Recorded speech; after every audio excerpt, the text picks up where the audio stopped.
The Friday before the storm. Big Sills. It's over. Really, pretty much all the debating's over. All the thought process of what may happen. All 32 teams are pretty much married to what they have right now in front of them when it comes to their rosters. Okay? We got to get through tonight. And if you're a good team, though, you're looking for one or two players. I'm going to get to last night's unwatchable football game between the Colts and the Eagles here in a second, but that thing was unwatchable last night. You know, it's funny. Tone and everybody had me wanting to do the post-game show. Big Joe Krause wants me to do the post. I'm like, please, God, don't call a timeout. This was 10 minutes left in the game. I'm going, oh, my God, you're calling timeouts. Why are you throwing the ball? Please, God. Big Sills wants a cocktail. I'm like, this is terrible. But with all that being said, I know some of you are going to do this. Sills is doing this because he's trying to get on the good side of Eagle fans. No. I have a message for Anthony Richardson, and it's personal. You see, last night, doing the Eagle Flybird last night, kid, so you were a star last night against XFL guys? Typical for a low-life Gator, right, Howie? Typical low-life Gator. The arrogant Florida Gators. Right there, that was a great example of it. That's why I hate them. Everything about them. Their colors, their city, their town, their players, their coach, their history, their lineage. There's nothing in Gainesville I like except the alligator farm. That's it. Howie. Seriously, man.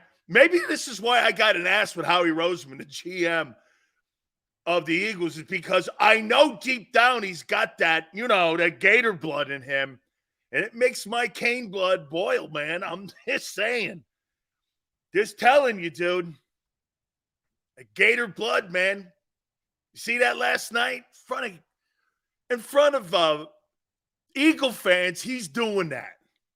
I was like, dude, so you beat up on the XFL guys. Congratulations to you. You know, the USFL and The Rock, they were at the game last night looking for potential players like Trey Sermon so that they could go play in that league next year. And Anthony Richardson's out there being a tool. Well, it's typical because he's a Florida Gator. What a joke, man. Honestly, hey, you're lucky you're not at the vet. Those people from the 700 section that came down and kicked your ass. I'm actually shocked nobody jumped out of the stands and beat him up. I mean, dude, you know what? I may have been the guy in the alleyway to throw a beer on a guy like that. I'm sorry. I can't. Hey, just trust me. When I'm at a game, you should see me at my daughter's game. I get asked to leave sometimes by my wife. Don't get me thrown out of here. I'm a coach. Hey, ref, I got $100 in my pocket. You want to keep it fair? I'll give it to you. My wife's like, please stop. Please. Yeah, I don't know why either. Honest to God, I never act like that before. Unless I'm like, what are you looking at? Hey, guy, at least keep it fair. Oh, it's terrible. It's terrible. Anthony Richardson. That's typical, though. That's what Gator guys do. They're arrogant and stupid. They don't know any better. They can't help themselves. They can't help themselves. All right. So I'm going to say this to you before we get going. Olamide Zaccheaus. I am sick and tired of hearing this. Well, I want to keep Quezzer because of speed. I'm done with that speed shit. That's not good enough to keep you in that number 3 hole. Sorry, I'm done with that. That's just an excuse for him not being good. I don't give a shit if he's fast. He's not good. Put the kid in there from Atlanta. Put him in there. I'm tired of this talk. Every freaking show. Well, the only reason is there because he blows the top. Stop that. That is not good enough. He's not tough. He's a marshmallow. He doesn't go for jump footballs. He's not talented enough to be there. Stop. He doesn't have talent. He's decent. The NFL doesn't stand for the DFL, the Decent Football League. He's decent. I am sick of that guy. Done with him. Well, he's fast, Dan. So what? He's not good enough. Every time we have a conversation, it's always the go-to. Well, he's really fast. So what? If I had to count on that guy to make a critical catch, he won't. If I had to count on a guy to make a absolute big play, he won't. If he had to fight for a jump ball, he won't. I'm done with it. Stop. Eagle fans, you're going soft on me. You're going soft. Well, he's fast. So what? He's not good enough. Jesus criminy. He is not good enough. And get this, you have a better option on the team. What, Quez is really fast. You've been telling me that for 3 years. I'm sick of that conversation. I'm totally sick of it. Aren't you? It's like waiting on Derek Barnett's ass. God. You know why he's there? Because Howie drafted him. Derek Barnett's in the building because Howie drafted him. Come on, man. It's about winning football games, not giving out library cards. Jesus criminy. There's 53 chairs in that Eagle locker room. Make every one of them earn it. Don't give these chairs out because you want to anoint somebody because he's fast. He's a grade up from Jalen Reagor.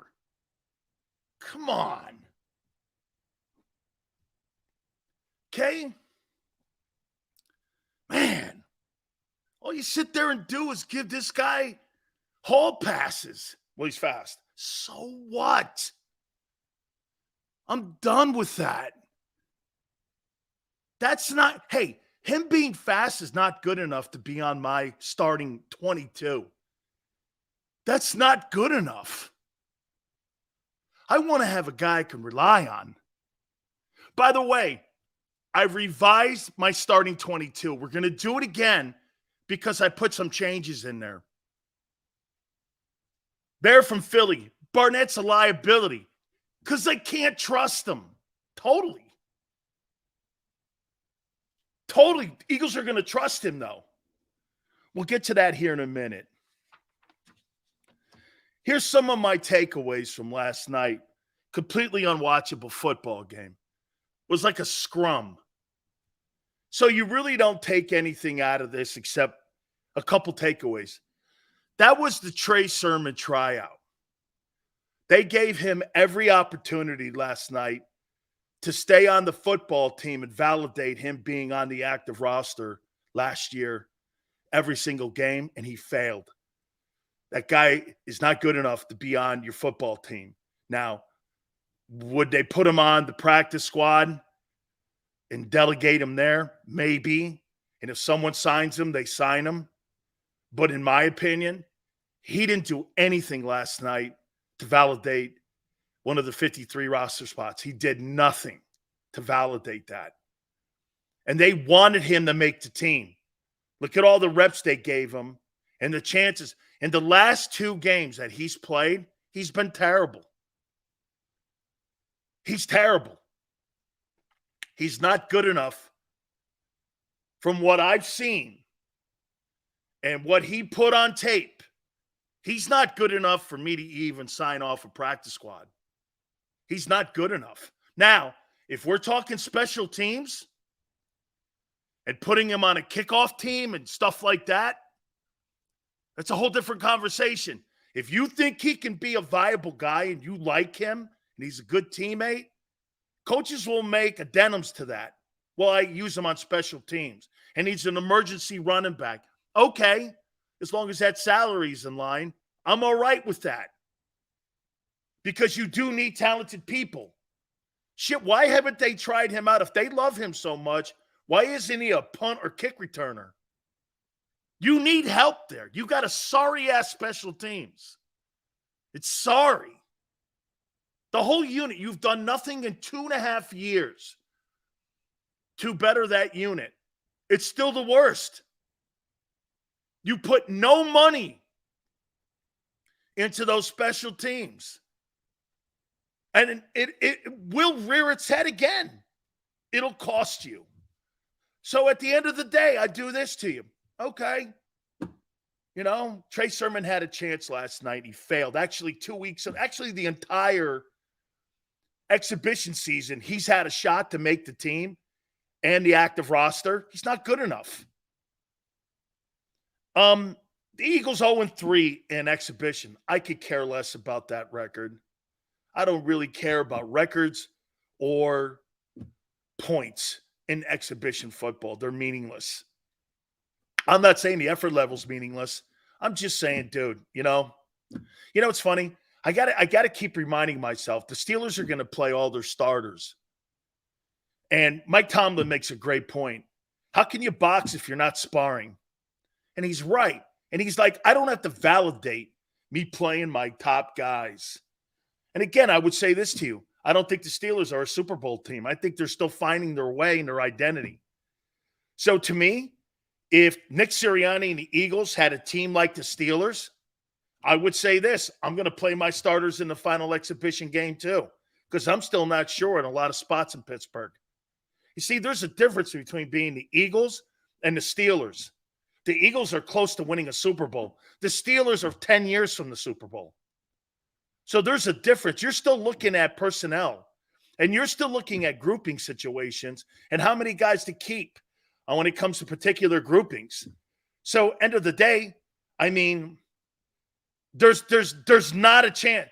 Philly didn't lose a single game last year because of special teams. Try the Super Bowl, dickhead. Try the Super Bowl. Go back and look at the Super Bowl. Didn't lose a single game because of special teams. Well, you must not have watched the Super Bowl. You must not have watched it. They didn't lose a single game. No, you're right. You lost the game because of special teams. Okay. Whatever, dude. So 0-3, I mean, not a big deal. Okay, not a big deal. I'll say this to you that I have a takeaway about the new coordinators and what I've seen in camp so far and in the games. I like these guys. I like Brian Johnson. He's got a great bedside manner. He's not overcooking it. He's got a really good bedside manner, and I think that relationship with Hurts is a perfect fit for that offense. He's not going to overcook something that's already a spectacular meal. And it's so good to see, because how many times do you see an offensive coordinator go into a building and they've got great talent and he just shakes that thing up so much, it's chaotic. And because he wants to put his He wants to put his stamp on it so bad. He wants to put his stamp on it that he shakes it up too much. And it looks like one of those like Christmas globes, you know? And you're just not sure and you're like this. I'm like, he's been really consistently good. He's been vanilla too. You don't want to show too much. You have too much to show. Let me tell you something. What the Eagles did in the exhibition season and what they did in the organized team practices, it must be difficult for them not to go full out, because I think they're going not half speed, but I think they've got these horses at the start gate at the Kentucky Derby at Churchill Downs, and these guys are just waiting to get out on that racetrack. I mean, it's like they've held them back. There's no question they held the entire team back on that side of the ball. Okay? And Brian Johnson's done a nice job. Let me get over to the defensive side. I think Desai and Patricia are working really good. Look, you could be disappointed in some of the performances this year. There's better teams, better quarterbacks, better coaches, and more responsibility this year and lesser experience on the team. Jonathan Gannon, I'm going to make a prediction to you here. I'm not saying Sherman is good, but being fair, playing with XFL line, okay. I just haven't seen anything in the preseason to make me think he's on the 53-man roster, Bear. I just don't, okay? I'm going to make a prediction to you. You know what's going to happen in the Philly media and around the country? See, they miss Gannon.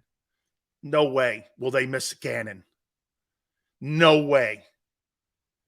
Sean Desai is not going to have as good a defense as he did a year ago. He may have better talent, but he's got to let that talent mature. He's got to be more patient than Gannon. Remember something with Gannon. Gannon couldn't fix the run game. You know what he did? He went and cried to Howie. Howie went and got him to Sue and Linville Joseph. It wasn't anything schematically he fixed. They went and got personnel. Jonathan Gannon, the last 2 years, has been a benefactor of shitty teams and experience on the team. The side doesn't have that.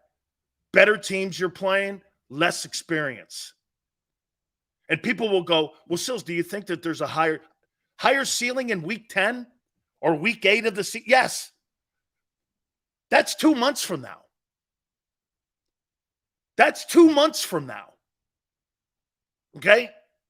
If 2 months from now we don't see improvement on the defense, then we'll have a conversation about Sean Desai and Matt Patricia. But until then, I like the way they've moved guys around. They're going to move guys all around. And you know why they're going to do that? They're going to do that because lack of experience and use of their athleticism. That's what they're going to do this year. They're more athletic this year than they were a year ago. They're less experienced, though. That's a fact. Now, if it were me, I'd rather have the ability to have more upside as a coordinator. But you got to be patient with me here. We got to see what we have. You don't know what you have yet. You have no idea what you have yet on defense. You assume it, but you don't know yet. We all don't know. It's an unknown. Last year, we knew the two tackles inside were good. We knew the linebacker was good. We were suspect on Gardner Johnson and Kaiser. We were also on Reddick because they didn't really know in the first month of the season how to use him properly. Dropping him in coverage was a terrible idea. Okay? So they've got a lot to figure out here. Okay? What's up, Quan? Appreciate you coming in, brother. Sills, first 6 weeks are critical for the defense to grow and build chemistry. Correct. You got to build some continuity in there, too. I'm going to get to the starters here in a second here. I've revised my starting 22 a little bit. I think New England is going to rush for almost 200 yards against us. Boy, JM, if that happens, that New England rushes against the Eagles for 200 yards, it's a fourth quarter football game. I still favor Philly in that game, even if it is a fourth quarter game, and it could be a fourth quarter game. Okay? Dan, a lot of good things I've seen during the offseason, a lot of work. Hey, a lot of work to do. I agree. I agree. Zeke has his hair on fire, and that other kid they got is a really good football player too, Stevenson. Okay, can you stop Zeke? I'm going to get to all of this, I promise. I think your special teams, again, in 2 years, you've done nothing to fix the thing. I mean, you know, and here, I'm going to do this too. And the fact that the Eagles don't care about training camp, I mean, I still have to get away from that, Aaron Rodgers is playing this week. Now, that's a new situation, so I get it.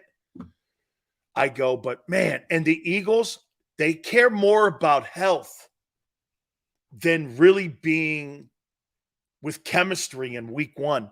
And that played out against Detroit, did it not? The Eagles took health over preparation. And I'm not saying mental preparation. I'm saying physical preparation. That Detroit game last year, in my opinion, was the toughest game that the Eagles played all year in the regular season. That was the toughest game. That and the Washington game that they lost was the toughest games that they played last year. And it was week one. So you got to kind of balance that out that, hey, week one, most teams aren't prepared. It's not an Eagle thing. It's the limited practices. But the Eagles go beyond that. So, hey, look, it's worked in health. You'll never be able to convince me that they didn't do the right thing last year, even though I wanted them to play more when you start 22 starters in the Super Bowl. Sills, you may have that opinion, but the Eagles start 22 guys in the Super Bowl? Yes. Their original 22 that they started in September with? Yes. I mean, dude, you're just venting. Right. Okay? Right. So I have to go with what they're doing and what they've done the last 2 years. Okay? And keeping the team healthy. So let's do this.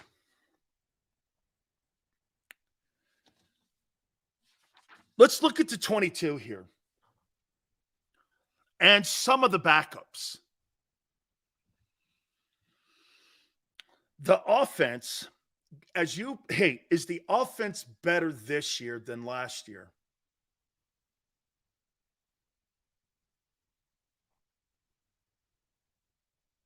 Do you have more talent on the team this year than you did last year heading into the start of the season?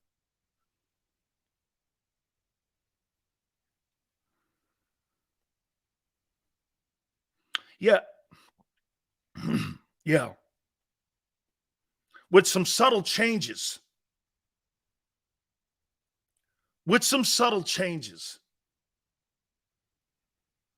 I think you do, and I'll tell you why.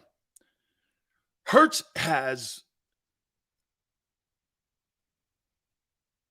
done a nice job this year, in my opinion, of seeing pressure from what I'm hearing. And they have brought one thing they've worked on in the OTAs and in the organized team practices has been bringing pressure on him, and he has seen it well. I'll tell you something else you're going to see a lot more of this year. I wouldn't be shocked if you start to see him doing more rollout passes, because with the addition of Swift now, you're going to have a progression that he can go to on rollouts. You drop Swift down in that slot. You have him come across the field on a slant. Then you have Devontae or AJ on the other side as your secondary pass pattern. You have Goddard coming up the seam. I think they're going to do more things with him rolling out and using them wheels of his. Not so much this. I don't think running him, in my opinion, 17 times is what they're going to be trying to do here. I think they're going to move him around more. And I think he's going to look like Steve Young and Aaron Rodgers early in their careers, where they're moving him around more. Okay? So, because I think they want to get the ball into Swift's hands and see what he can do in open space against corners and free safeties. I want to see that, because I think he could be a weapon out there and loosen up the Y and Z. And also, you got Goddard coming up to seam. I think that loosens all of that up. And see, to me, would it shock me if Swift has more catches than the number 3 wideout on the team? I think that's their objective. I think Swift is going to be the 4th option. It's going to be the 2 wideouts, tight end, and then Swift. And then that other guy is going to – maybe that's why they keep Quez here. I'm going to get to him here in a second. But I think they're going to move him around more. And again, not so much running vertically. I think laterally. I think they're going to move him around to try to create more passing lanes to get guys open. And that's the addition of Swift. And in my opinion, I think that's an upgrade from just having an eye back there and turning around and handing it to a guy. I mean, what Swift helps the wideouts more than what Miles Sanders did a year ago. And that's what I said. Okay. Barb goes, Danny, when I said I like Swift, you said he sucks. I've never said Swift sucks. I said the day of the draft I liked it and I loved it. I've never said that. I hate Penny. I've never said that about Swift. I think he is the perfect back for this running back or for this offense. I've never not liked the move. I don't like really the room that much. I do love Swift. So I think by the way, my number 2 running back is Gainwell. You know why Gainwell's my number 2 back? Gainwell's my number 2 back because I can trust him. I don't really trust anybody else back there, nor can I rely on anyone else back there because they're always injured. So to me, I trust Gainwell. So my 2 guys are Swift and Gainwell. And Gainwell's a guy that at least I can trust, okay? A.J. Brown, obviously, is WR1. And, you know, I'm gonna do this here, okay? I'm gonna put Zacchaeus as number 2 behind him. So those 2 guys are A.J. Brown and Zacchaeus behind A.J. Brown. I think that's pretty good. And by the way, if you go back and you look at the Atlanta stats for Olamide, if you go back and you look at those stats in Atlanta for him, he progressively got better and better with shitty quarterbacking in Atlanta. If you go back and look at his target ratio and you go back and look at his catch numbers, he got better every year. So to me, I like him. And I would put him in that 3 role. But personally, because he's a rental, how he drafted Quez, they're going to put him in that 3 hole, I think. And I wouldn't. But I think they're okay. I think they're going to. Devontae, then I got Ward behind him. Devontae Smith, by the end of the year, I don't know if he's going to have the same kind of ability that A.J. Brown has, but he may have better numbers because of the entire offense around him. Swift is the reason that they will keep more young DBs and not 5-6 wide receivers.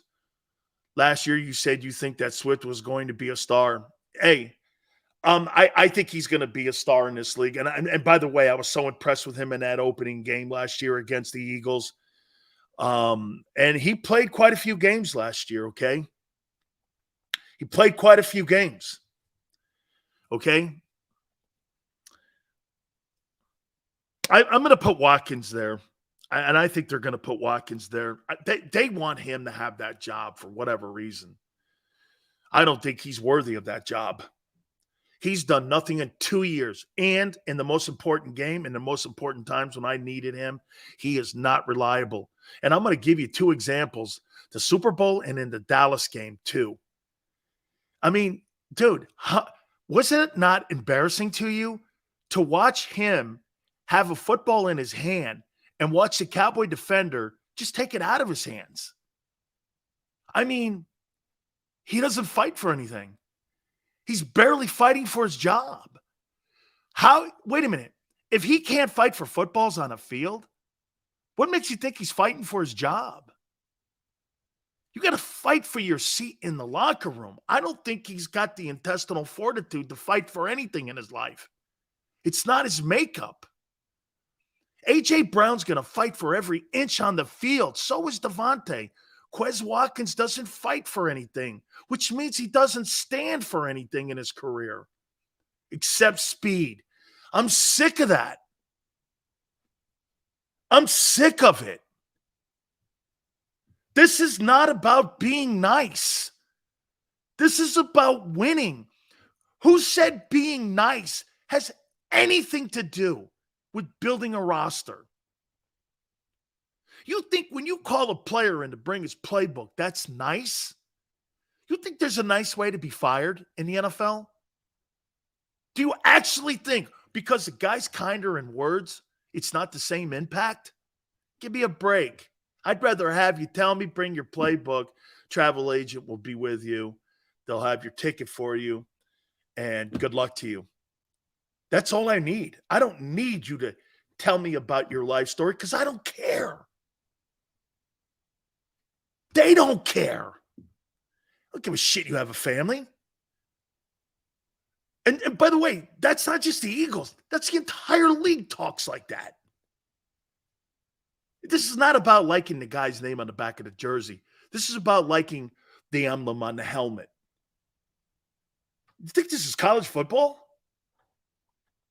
Got nothing to do with loving anything. Okay? Walter goes, Quez will surprise me. I'm done with it.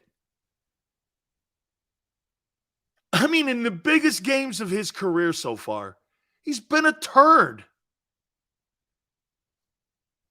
A turd.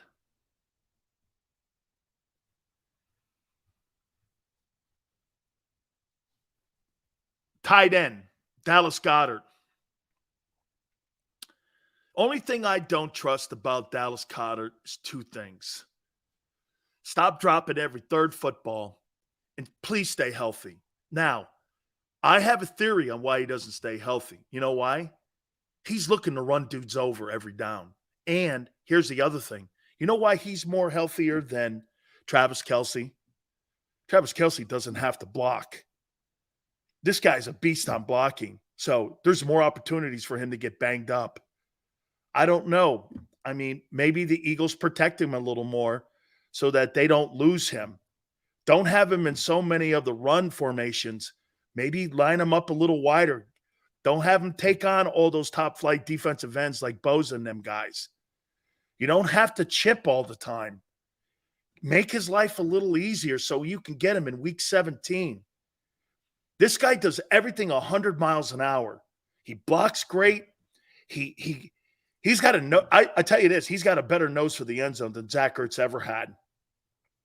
This guy's not looking to go down. He's looking to go downtown. Zach Ertz, every time he catches the ball, is looking for 4-leaf clovers. Boom, boom, boom. This guy's never a yak guy. Great hands, unbelievable, really good, but Goddard's better. But they got to protect Goddard a little more. Okay? I mean, I like him. Okay? Look, I think he's a 75 catch, maybe 950. Maybe he could sneak near 1,000. He's a good football player and a blocker, which makes him important to me. But I think you got to protect him a little more. Left tackle Mulata. I had Dennis Kelly behind him. I would make this point to you about Jordan Mulata. It's time, kid. I want to see a Pro Bowl next to your name this year. It's time. Okay? It's time. Let's go. Let's push your name up that list a little more. You know, you're at 9 now, I would say, left tackles. Let's go. Top 5. It's time. You have the ability. I think you have more skill on that offensive line than any player in that line.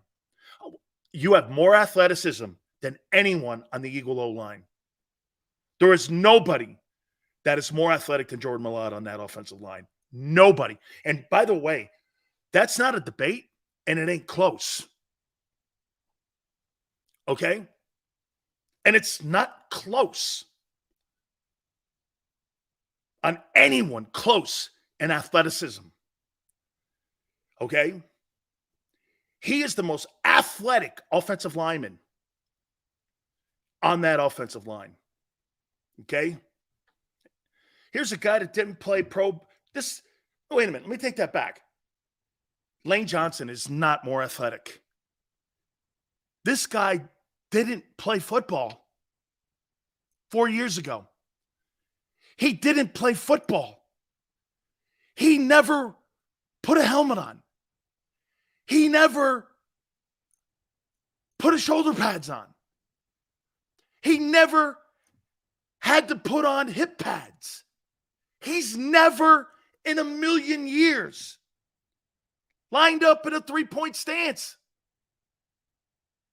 And now he's the 9th best O-lineman making $15.5 million a year. And you think there's someone more athletic on your O-line than a guy that never played football? Who? This guy just went like this one day. Hey, let me try that. Now he's one of the top 10 guys in the league. You don't understand how insane that is. He didn't even know what a football looked like. My daughter plays rugby, and it's got some similarities, but nothing like what he's doing. This guy makes a career out of backpedaling. In rugby, you go forward. Tell him to pull up the Mailata rugby highlights. Dude's a tank. Yeah, he ran the ball. 6'8", 300 pounds, and moves like Shaquille O'Neal. Unreal. Unreal talent. Let's go. You got to be one of the Pro Bowl offensive tackles. I think Landon Dickerson is morphing into, look, the kid in Indianapolis. You know, I watched that kid in Indianapolis last night, and I watched that guy at Indy last night, and I go, you really think that guy's better than Landon Dickerson? Whew, boy, I didn't come away with that. And I watched him very close, and I'm watching that guy, and I went like this. That guy, if anything, they're similar. I was like, I don't see where people think that guy in Indy is better than Landon Dickerson. Dickerson is gargantuan. He moves well. He's tough as nails. He picks his feet up in traffic. Here's another kid that's an all-pro candidate. Dude, I mean, I watched that guy, Nelson. Yeah, that's it, Cody. I watched him last night, and I wanted to go, is that guy better than Landon Dickerson? So I watched him. I'm like, I didn't come away going, oh, yeah. I mean, the kid in Cleveland's good. The guy in Kansas City's pretty decent. Zach Martin's good. But I went like this, the guy who is I think he's the highest paid guard in the league. And I went, you think that guy's really better than him? Tell you what, Howie's got a big number coming up with Landon Dickerson. If that guy's making $20 million, Landon Dickerson's going to make $20 million. Okay? He's going to make $20 million.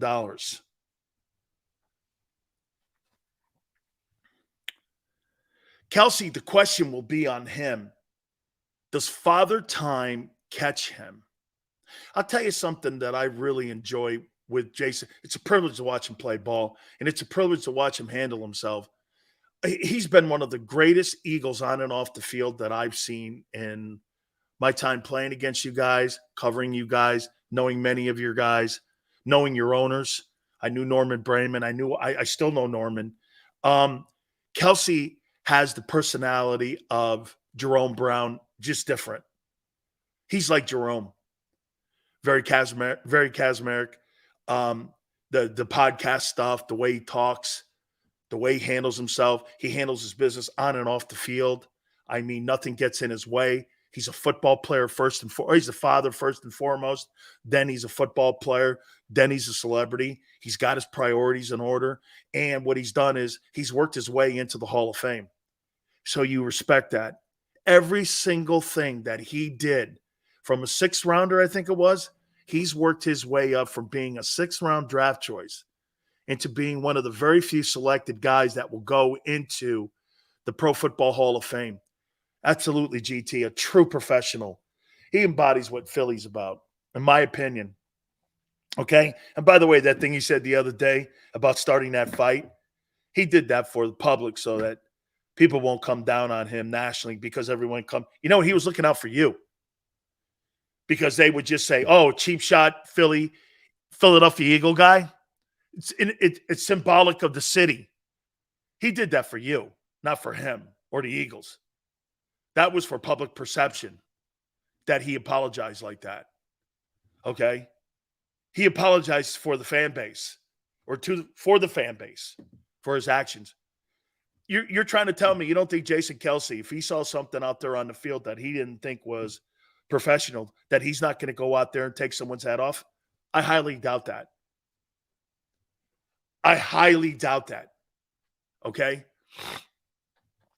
I actually like the cheap shot. I don't know. Hey, by the way, for the record, I'm not against cheap shots.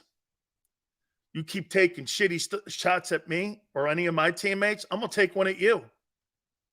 Fair play here, Hoss. This is a fist fight. This isn't Queensberry rules here. Football game's not Queensberry rules. You want to piss on me? I'm going to piss on you.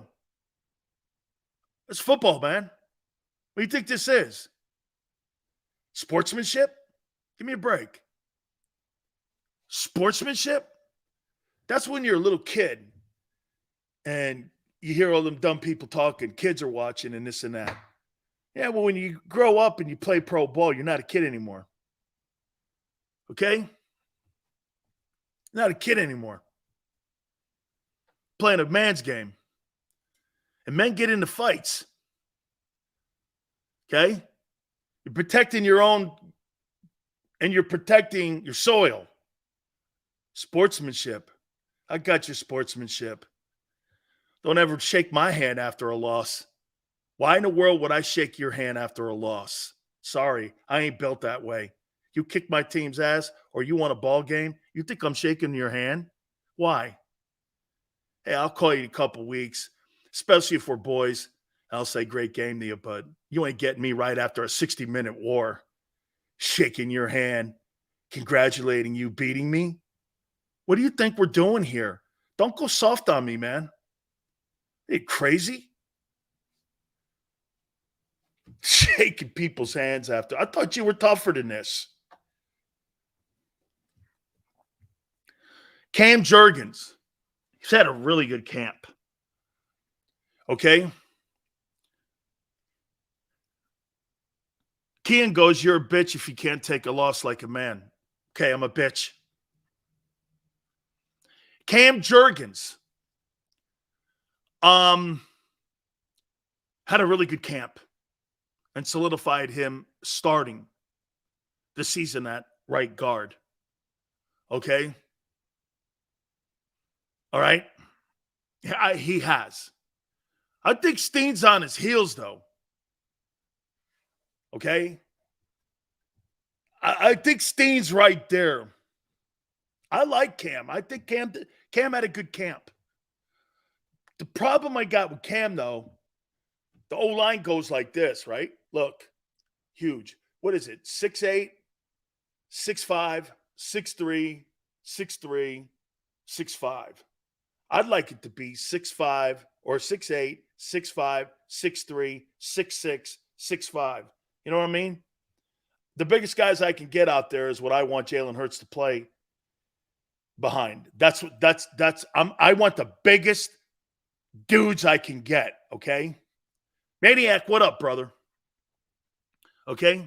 I'm going to get to the defense. I'm going to get to all this. Hang in there. Hang in there. Show me a good loser, and I'll show you a loser.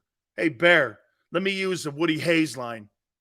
You show me a good loser, I'll show you a waiter. Right tackle, Lane Johnson. Next. Lane Johnson.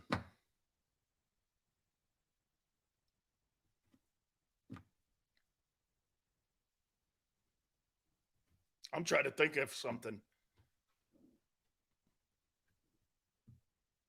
Of all the players on your offense, watch this. Jalen. I want him to play smart, not get hit. Okay. Pick up blitz as well. Swift, stay healthy. A.J. Brown, when the play's not your side, act like you're still involved and engaged. I think he takes plays off. Devontae Smith, stay healthy. Quez, I don't want to go back and litigate that because I could be here all day. Goddard, catch more footballs. Stay healthy. Malata, it's time to step up. Now, I'm giving you the benefit because you didn't play ball 5 years ago. Dickerson, stay healthy. Keep picking your feet up. Kelsey, Father Time going to get you? Cam, we don't know yet. Lane, what's the weakness? What's the weakness?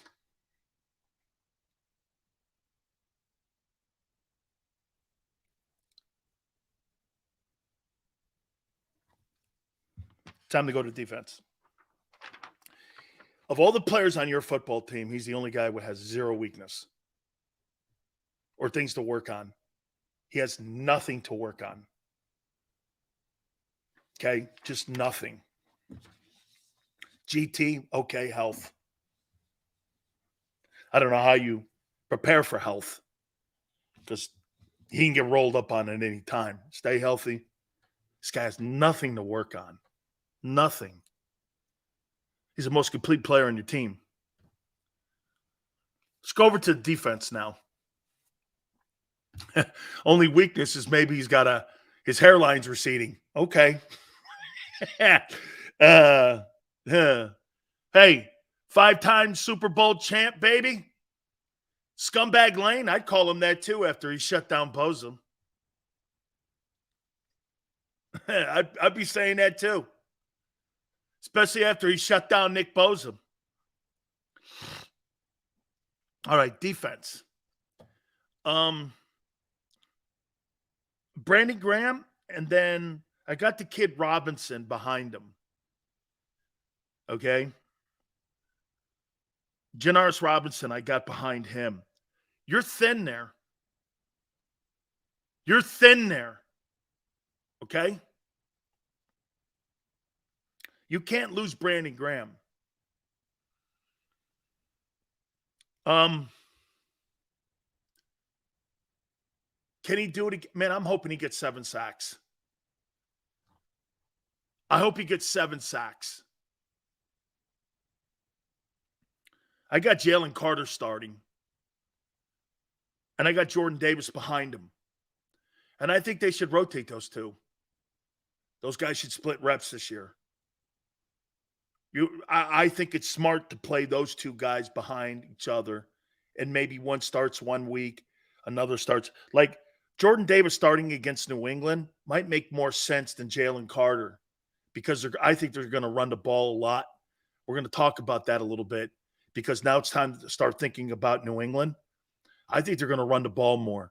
but I want to get Carter as many reps as possible. Okay.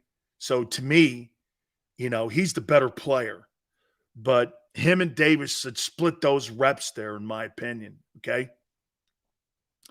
I got Fletcher at the right defensive tackle position and Milton Williams. That's a pretty good foursome there. Jalen Carter, Jordan Davis, Fletcher Cox, Milton Williams. There's a ton of upside there. There's a ton of upside with those four guys. I could see Milton Williams getting some starts. Guys get nicked up. I could see Milton Williams playing a little bit of that right defensive tackle position, or maybe sliding Jalen over to that 3 technique and putting Williams over on that left tackle position. I think Tracy's got a pretty good. I think he's got a pretty good rotation there. I think you're good there. And now it's really just about going out and getting reps and then finding out how good it actually is. Because right now, again, we don't know how good it can be. Okay? But according to Pro Football Focus, one of the most improved defensive tackles last year in the NFL was Milton Williams. That's good, man. When you got your backup guys getting better, that's the player development. That's what you're looking for. Josh Sweat continues to impress me. He's rangy. He's Brian Burns, the kid from Carolina. I think he is looking more and more like Brian Burns every single time that I watch him in a pass rush drill, in an inside drill, in a 9-on-7. Every time I watch him going through skill set drills and everything Tracy's telling me, that he's just getting better and better and better, and he's understanding the position. He understands the defense. He understands leverage. Remember, he's only 255 pounds or like 260. He's not an enormous guy, and he's built exactly like the kid. They got a kid down there now, this Verse kid at Florida State, and they're producing these edge rushers that look like Brian Burns and Josh Sweat. I think the reason that Josh Sweat went in the 4th round, didn't he have a knee injury when he was at Florida State? Did he have a knee? Am I right? Do I remember that? And I mean, the former coach at Oregon, I think, was his coach. I could have swore that Sweat had an injury his senior year at Florida State, and that's why he fell in the draft the way he did. I thought he got hurt at FSU. And that's kind of why he slid down in the draft, because he's a first-round talent. Sweat had a catastrophic knee injury in high school and almost needed to get his leg amputated. He battled back from it. Okay, so it happened in high school, and this is why he's been getting better and better and better. And I would imagine NFL teams were a little suspect of that knee, and why he's a first-round talent. He's a first-round talent that NFL teams were nervous on. Okay? That is really something great that Dumbo Fisher did.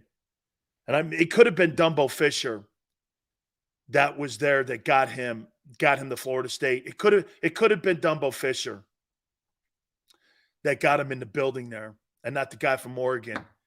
Because you had a catastrophic knee injury your senior year. You probably had very limited scholarship offers, and somebody probably begged FSU to take him. They probably saw his junior year tape and said, wow, this kid's great. Let's see what we can do with him. And NFL teams, once they worked it out, they said, you're going to waste a first-round pick? What if this guy's knee doesn't come around? So he's a first-round talent. I see why. He's a first-round. That's a first-round draft choice. The Eagles have a first-round draft choice that they got in the 4th round. I mean, you're looking at some of these. You look at a pick like that, you talk about being underdrafted. You could have said this to me right now, the way he's playing. Shit, man. He was taken 10th. Yeah, okay. Yeah, Josh Sweat taken 10th. That's what I would say today. He was a 4th rounder. Okay, what happened? That's what I would do with him. I would go like this. Well, something must have happened really awful, like an injury, because that's not a 4th round guy. Okay? I think Zach Cunningham starts. They didn't dress him last night. I got Nicholas Morrow behind him. I don't have a problem with Zach Cunningham. I think Zach Cunningham's going to do a good job this year. You know, you go back and watch him play last year, I don't really have an understanding why the Titans didn't bring him back. What are you looking for there? I mean, was it a money thing? Did you not like him? I mean, I'm not getting that. Injuries, Tone? Well, if I'm going to cut a guy and he's got injuries to sign a guy who can't do the job, I'm still going to keep Zach Cunningham on my team.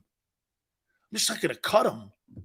Again, when you cut somebody or get rid of somebody, you better have something in mind.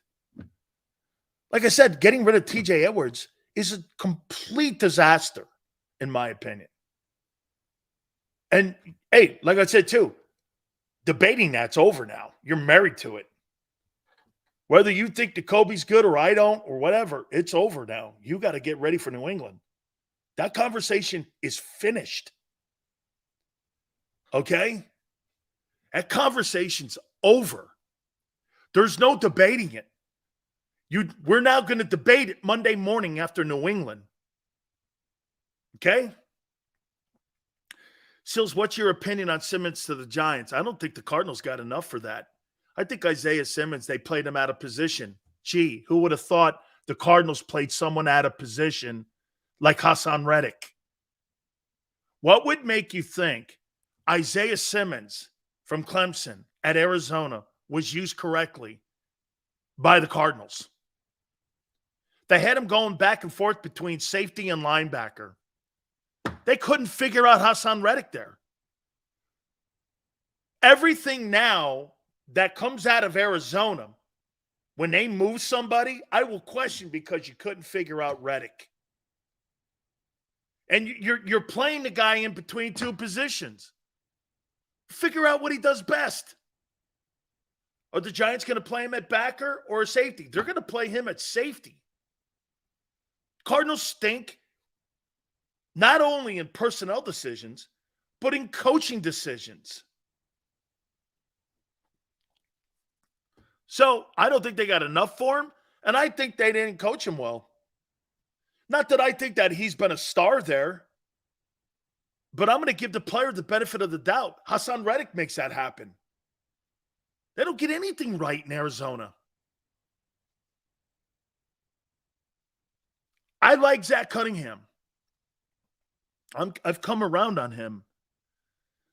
Guy's been there 2 weeks. Hey, man, I saw a guy, Gardner Johnson, who was there 1 week, lead the NFL in interceptions.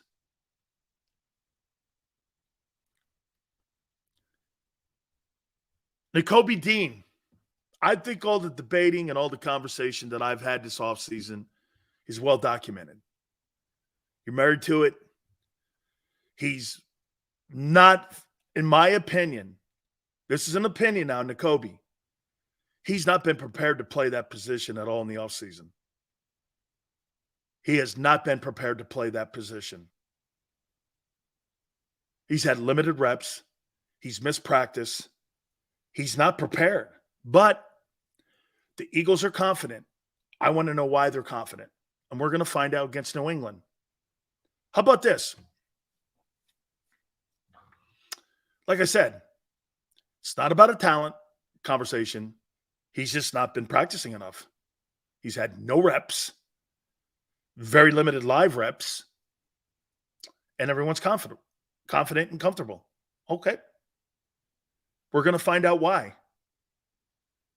There's a reason that wide receivers and quarterbacks practice endlessly.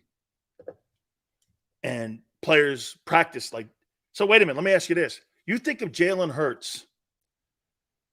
Let me ask you something here about Jalen Hurts. Everyone. So you think if Jalen Hurts had prepared for this season the same way that Nakobe Dean has been prepared for this season, you'd feel comfortable with Jalen going into a game against New England? Ask yourself that. Why does the quarterback feel that he has to be over-prepared for this upcoming season, and the Eagles don't think they have to prepare their Mike linebacker.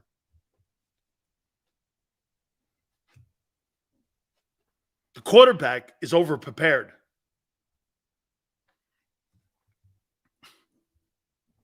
You'd feel comfortable if Jalen didn't put in all the work. I wonder how the Eagles would feel about that. You think Jalen would feel? You think Jalen would feel prepared? Let alone what you think. You think he'd feel prepared if he didn't practice at all? Had no time with the team? Didn't work with the wideouts? Had 34 reps? Really? That's all I need to know. We're not debating that then.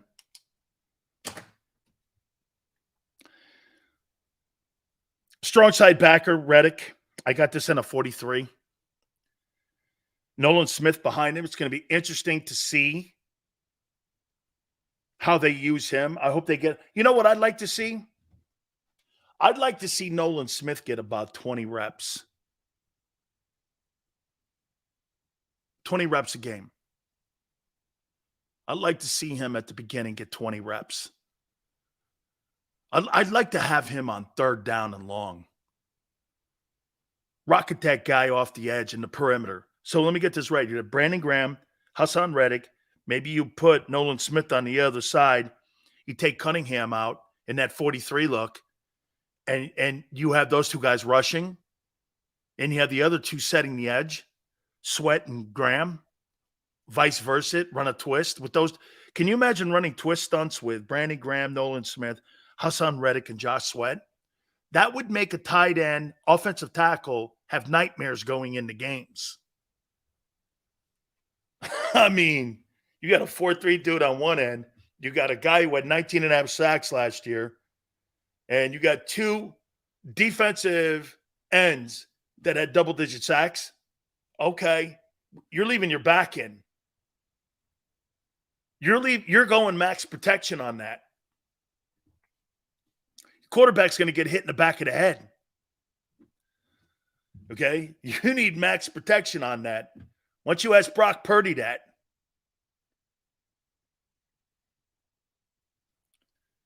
I got Bradbury and Avonte Maddox. Hey, by the way, Avonte Maddox, is he healthy? I want to finish this up, Tone. Is Avonte Maddox healthy? I mean, what did he do this camp? Where's Avonte Maddox?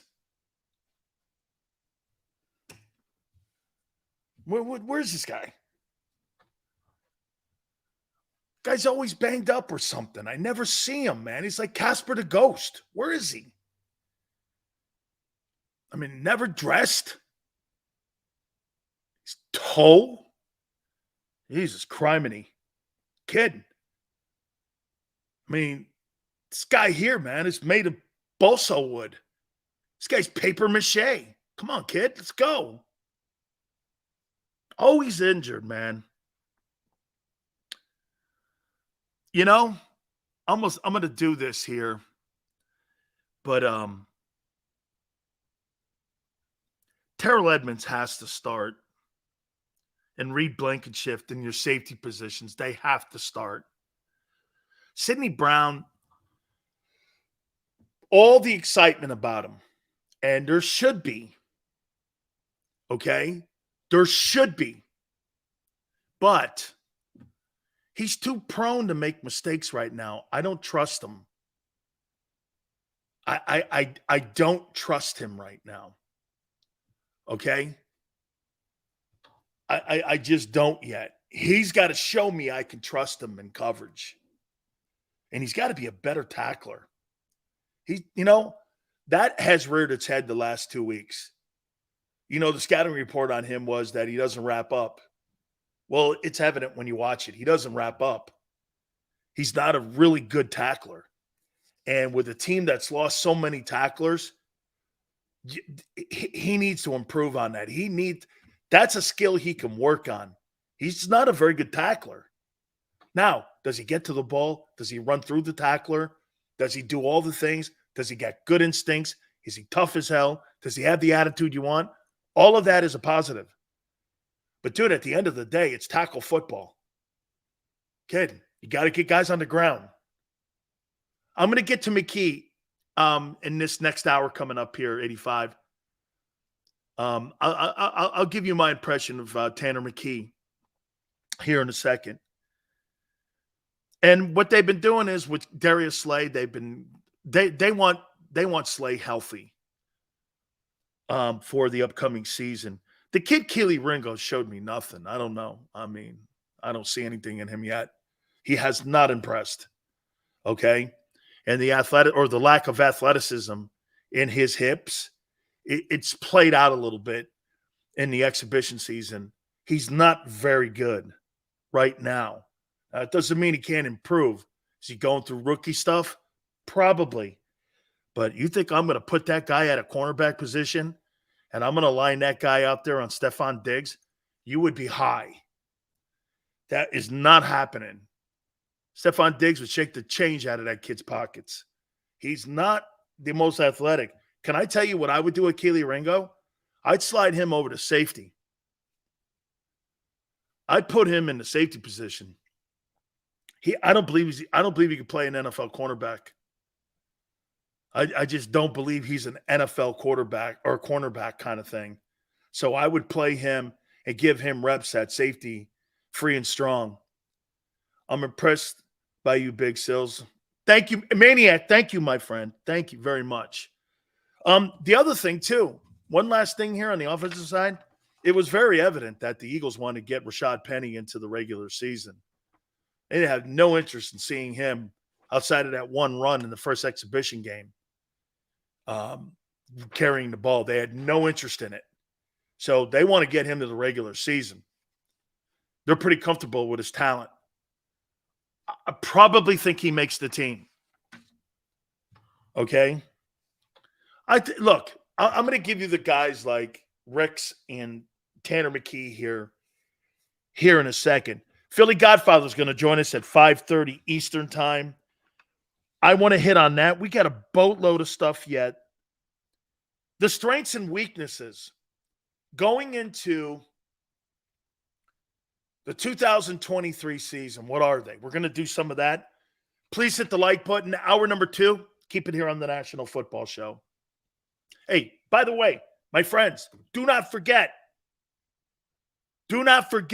I almost did, because get this, we have such a great schedule lined up for you guys when it comes to our friends at Hooters.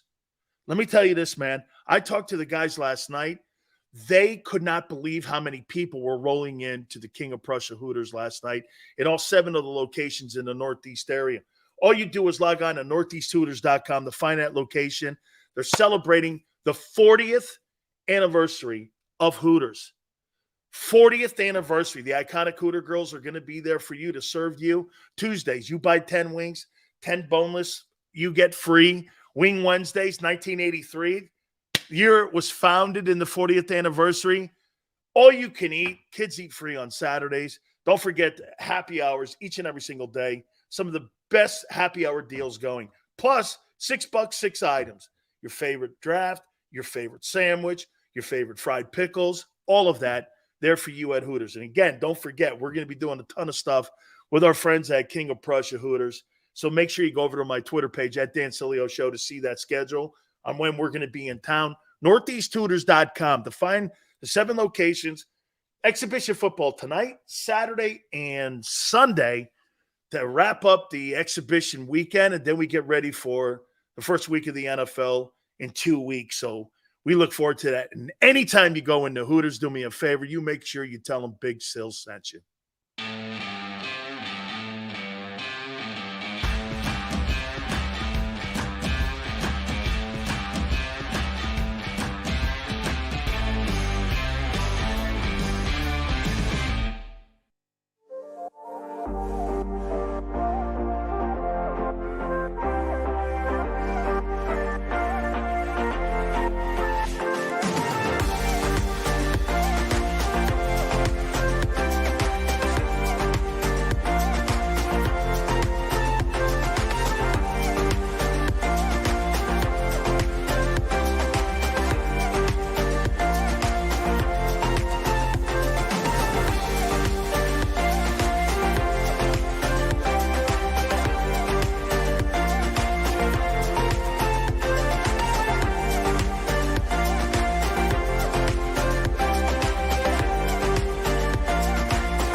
Go passionately.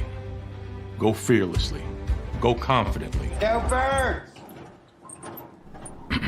Go confidently towards your goals with First Trust, Philly's hometown bank for nearly 90 years, and the official bank of the Philadelphia Eagles. We're focused on getting you over the goal line. So go with conviction, go with trust, Go Birds! and go forward with us by your side. First Trust Bank, the official bank of Philadelphia dreams. Oh, and go Birds.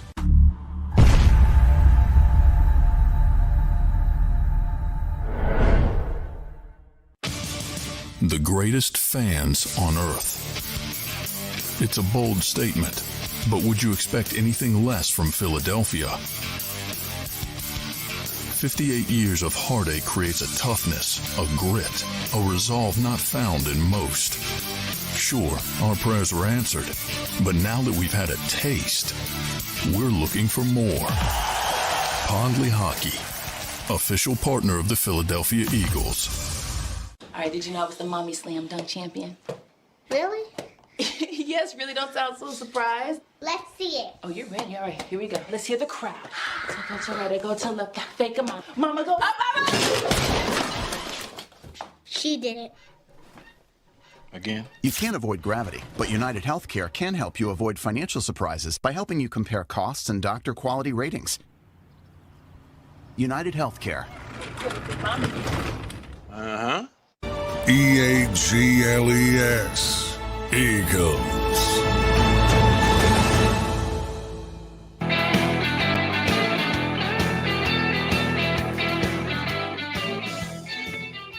You want to know when a fan base completely gets bullshitted, you have to turn to the 49er fan base. And it's not so much the fan.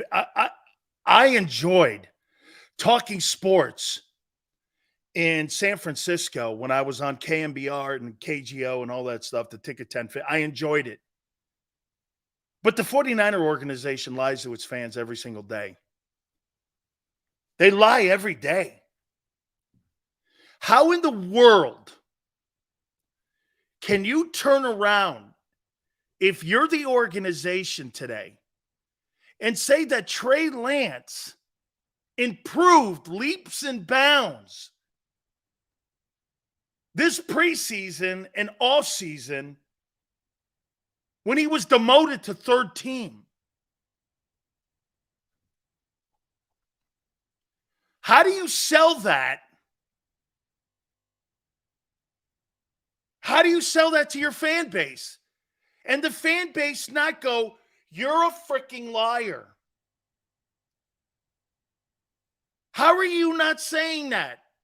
See, you know, one thing I really realized, and Angelo and I had a great conversation last night, and I was proud to become his friend it was really awesome. Angelo Cataldi's not on the radio in Philly. You know why? It's not because he's old. It's because Angelo can't be Angelo anymore. That's why he's not on the air. He can't be Angelo anymore. Because these radio companies can't take it. They can't take when someone wants to do a show where we're fans. Try that bullshit. Nobody in their right mind thinks that Trey Lance improved. Except the Niners. And they don't even believe it. They'd rather lie to you. Imagine that. The organization would rather lie for the mistake. And then you turn around and you watch the Dolphins and how they use those 3 picks to improve their football team. They've systematically put pieces on both defense and offense because of the Lance pick, and you're going the other way doing this. Brock Purdy's it.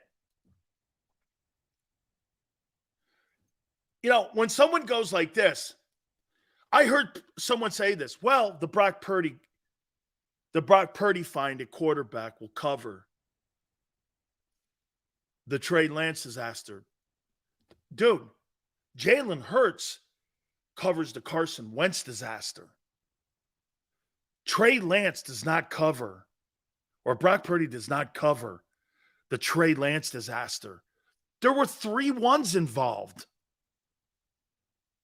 And the Eagles got a 1 out of it.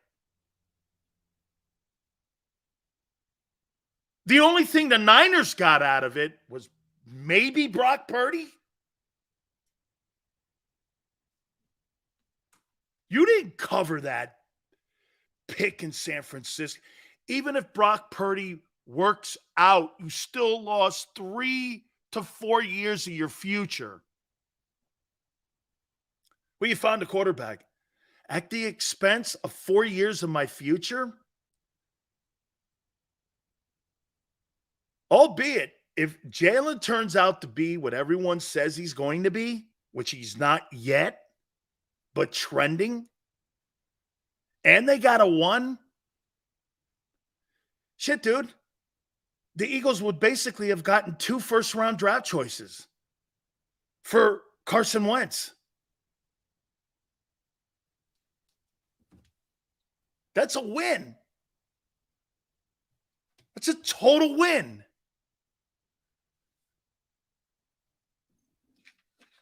I mean, right? What? Hey, if Jalen Hurts has another Pro Bowl year, they got 2 1s. 2 1s. And a Pro Bowl quarterback. Okay, that's not losing. That's called saving the Titanic. The Niner quarterback situation is the Titanic. You know what's crazy, though? The Niners knew last year it was the Titanic, and they still got on the boat. They knew this year that Trey Lance is the Titanic, and they still got on the boat. Shit, I got to tell you something. If I knew the bitch was going down, I'm not getting back on that boat again. See, they knew the ending of the James Cameron story and the movie, and they still got on the boat twice. That's called just being ridiculously stupid.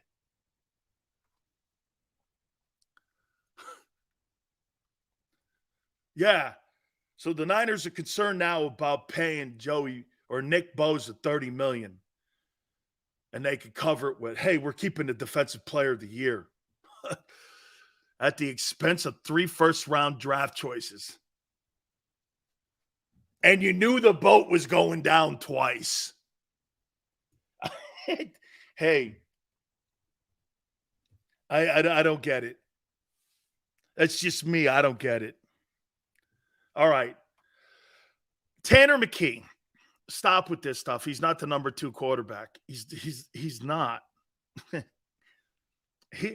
He's not. Didn't you learn from Gardner Minshew a year ago? So you want to change the entire offense if Jalen gets hurt for him? And you want to move forward with him? And you want him lining up at Arrowhead? Really? You want him lining up versus the 49ers?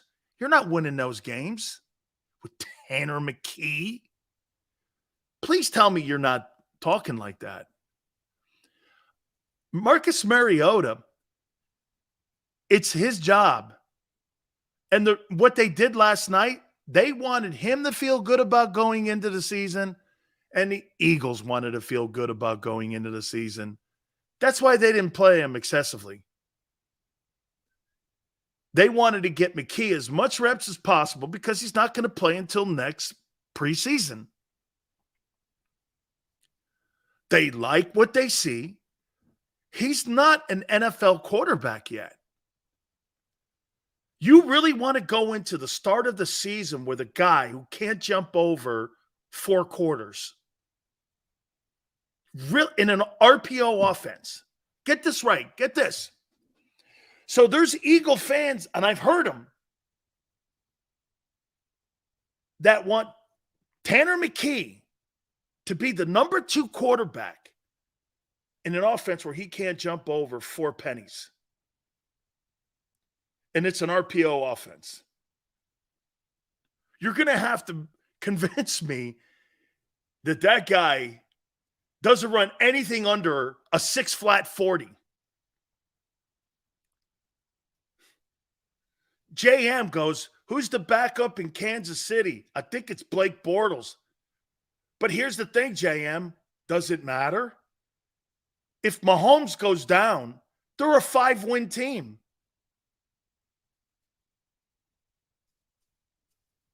They're a 5-win team. They don't have any offensive weapons in Kansas City except for the tight end. The rest of them guys are bums.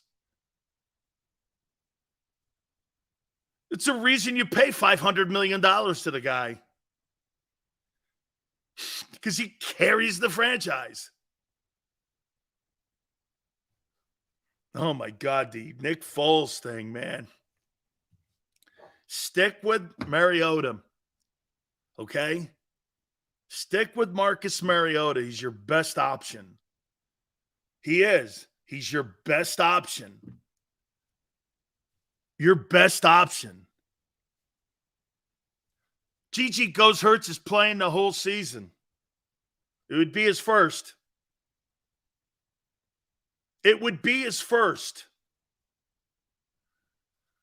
Those guys in Kansas City, seriously, they're dudes.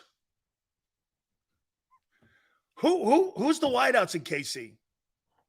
Somebody help me out here. Let's all chuckle. Who's the wideouts in Kansas City? I need a laugh. Come on, I need someone to laugh. CJ, how you doing, brother? Give me the number one wideout in Kansas City. I need to laugh. Who's the number one? Sky Moore? Come on. No, it can't be. That's like a movie actor's name.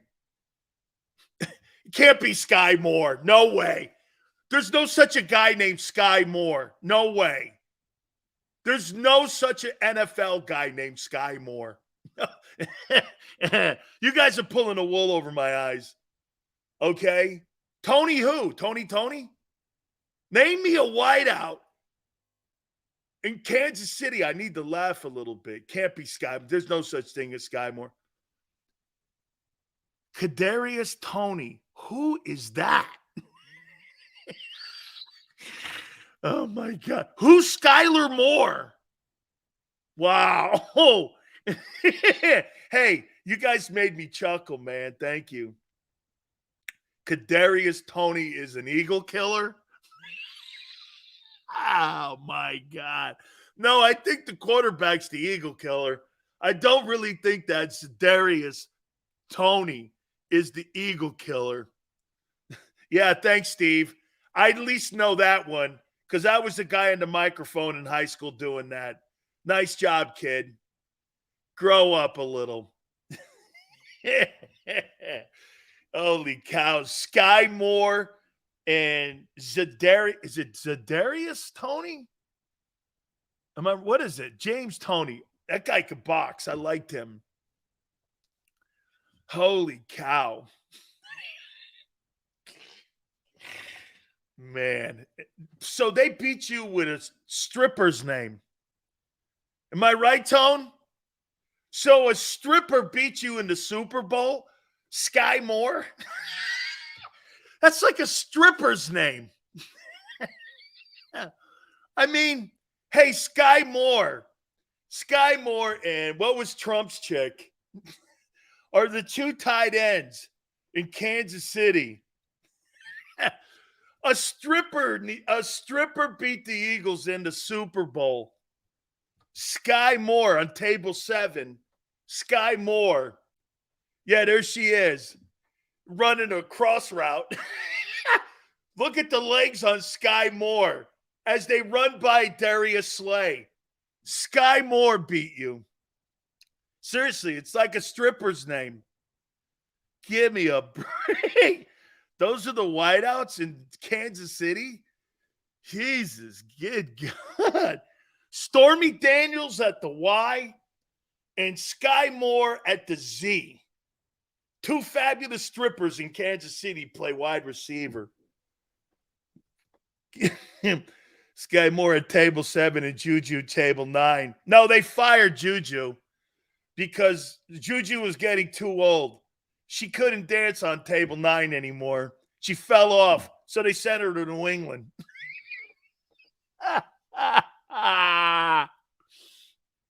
Tone, they like younger strippers in Kansas City. Juju was just getting a little bit too long in the tooth, man. She's not very good. She can't serve drinks, and she's not very good with customers. So they sent her to New England, where nobody's good with customers, and everyone's got a shitty attitude. You know, those are them old school stripper bars up there. All the old strippers go to Bill Belichick now. They don't. Andy Reid likes young strippers now for his guy. Sky Moore and Stormy Daniels are the two wideouts in Kansas City. And Travis. No wonder Travis Kelce puts a ton of yards up. Holy cow, man. So wait, Stormy Daniels and Sky Moore beat you in the Super Bowl? Shit. Hey, you know what? It makes more sense now. All right. Tanner McKee's not the guy, man. You're going to have to hang with Mariota. You're just going to have to, okay? The kid Ellis, okay. Christian Ellis, he's okay.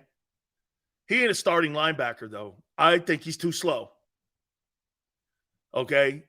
To play at will, maybe you're not going to put him at Sam. That's where you're rushing from. I don't know, man. I mean,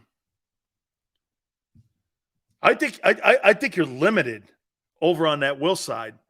And to me, Cunningham is the better player than Morrow. And it goes downhill. I think Ellis is okay. I don't think he's great. I think he missed. I tell you what, I saw him out of position a couple times, and I don't really think he's a great tackler. Okay? I don't. So that's where I would go. All right. Let's take a look at this as we get. I want to start looking at New England here.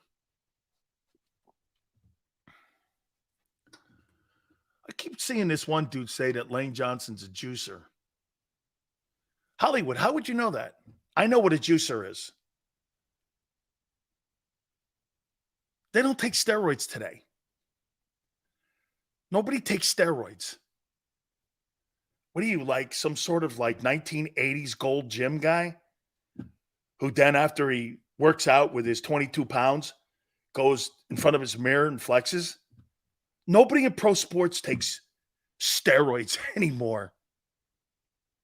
Howie has money saved to make another move.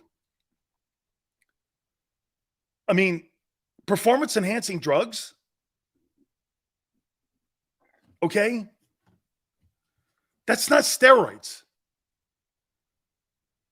The NFL has a list of things you can take and not take. That doesn't necessarily mean you're taking performance-enhancing drug. You could buy something at a GNC and get suspended for it because it's got ephedrine in it. How would you know anything about anabolic steroids unless you take them yourself? How would you know anything about that? Okay? What is candy? I don't know. There's nothing in the world that I don't know about anabolic steroids. Okay? And growth hormone. Nothing. Nothing. And he could have took anything. They don't take steroids today. They take growth hormone, if anything. Human growth hormone is not made for professional athletes. Growth hormone was made for kids with dwarfism and the elderly, for atrophy. That's what it was made for brittle bones. Professional athletes found that it could strengthen bones and make their tendons stronger. You're not taking it to lift more weight. You're taking it to strengthen your bones for any kind of catastrophic injuries and your recovery from injuries. You're not doing it to be stronger. You're doing it to protect its self-preservation if you do use human growth. Athletes today don't take it to bench 7,000 pounds anymore. It's a preventative exercise that some do. By the way, human growth hormone is not illegal. You see those wellness, what do you think those wellness centers in Florida are? Those wellness centers in Florida are all about testosterone use and also for the elderly so that you don't break your hip when you fall down. They give you human growth hormone to strengthen your bones. It's not unhealthy. They give it to older folks. So when people say that, you're uneducated. You have no idea what you're talking about. Now, taking Anadrol 50s, taking Sustanone, taking suspension, Winstrol V, shit like that, that's steroid use. Just to give you educated here. Athletes don't take steroids today. It's a 1980s thing. Steroids can be an inhaler. Absolutely. It's not anabolic, though, but it is a steroid. Okay? It is a steroid. Hey, Brian, by the way, I believe in marijuana use for pain, for reducing pain. I'd rather have that than oxycodones given to the players. Oxycodones get you addicted. Marijuana use, in my opinion, I think they should be giving more to the players' opportunities, maybe more of it in the offseason. But would you rather have a player on oxycodone and Vicodins and those kind of harsh pills that ruin your liver? Or would you rather give a kid a joint so he doesn't hurt his liver and he doesn't hurt his internal organs? Have some common sense here. Most people look at this and go, I'd rather have a player take oxycodones and Vicodins and Percocets and Percodans, something that gets regenerated into your system 4 or 5 to 6 to 7 to 9 times and ruins your liver, versus having a guy smoke a joint where he can get to sleep because he's got bad back or he's got bad injuries to his elbows or his joints. Makes no sense. The CBD gummies, I think, are something the league has to look at as well. Okay? Chris is right. I prefer tequila. How you doing? I'm with you. All right. Let's get into this here. What do you think? Hold on here. What was that? I drink to that, Dan. I prefer Guinness. Man, you like that dark beer, man? Shoo. 3 of them bad puppies, Chuck, man. I put you on your dookie, man, right? Holy cow. Chuck drinks that Guinness. Holy cow. I mean, it looks, hey, when you go to the bathroom, right, Chuck? Looks like you're drinking Hennessy. Hey, how come there's Hennessy in the toilet bowl? Nah, man. My boy Chuck is drinking Guinness. You drink that Guinness, man. After you go to the bathroom, you look down, you're like, man, what's that, Hennessy? Yeah. Hey, that brown bear, get it to you, right? Right? Sills is high right now. Nah, man, hey, do I look like somebody that I probably look like somebody that should be smoking pot, but I'm too much of a maniac. God knows what it would be. God knows. All right. What is I want to do this. I want us to look at, then we're going to look at New England here. I want us to look at the strengths and weaknesses. Let's start with the strengths of the team. Get a piece of paper here.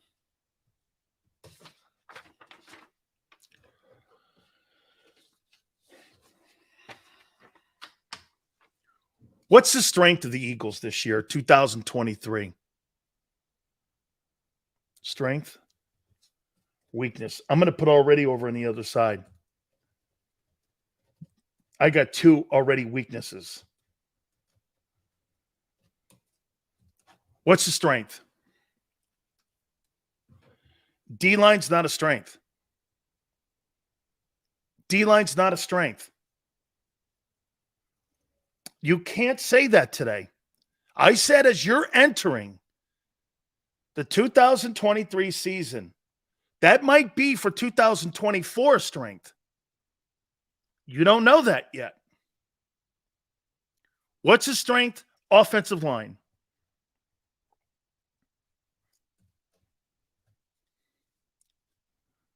Quarterback.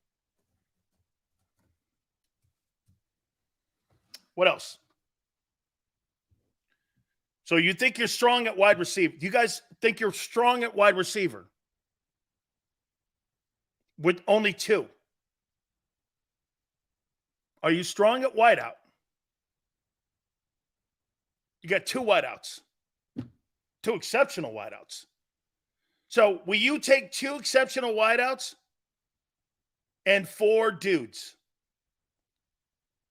So out of 6 wide receivers, you got 2 dudes that are exceptional and 4 dudes. Are you okay with your room? You're not balanced. You're top heavy in that room. Are you okay with it? Seemed to work last year. You didn't have any injuries really at the wide receiver position. So you're probably going into this year going like this. Our room's not very good, but our top 2 guys are exceptional. I'll say 2. Because going into this year, your 2 wideouts are exceptional. Your third guy's not very good. But they were 2,000-yard guys. Your tight end. Is that a strength? I do think so. Okay? I do think so. O-line, quarterback, wideout, tight end. How about your running back room? You got 1 guy and 5 dudes.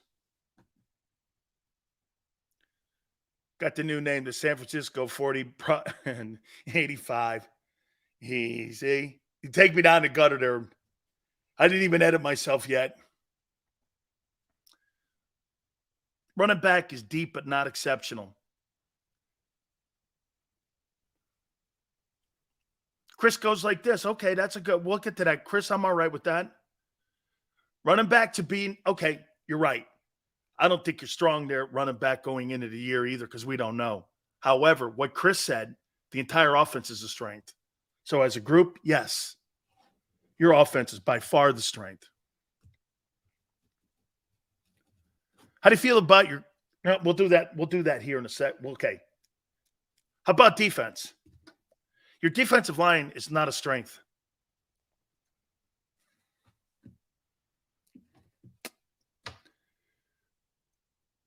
Your pass rushing is.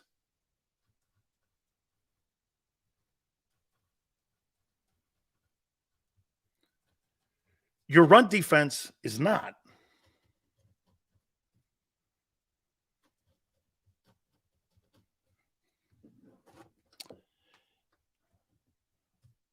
Your corners.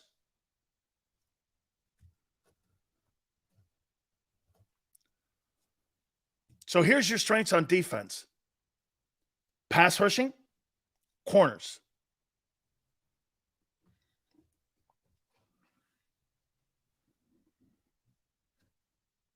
You see the holes we're talking here. Now, I'm going to go over to the weaknesses of your team. I think your coaching's a weakness.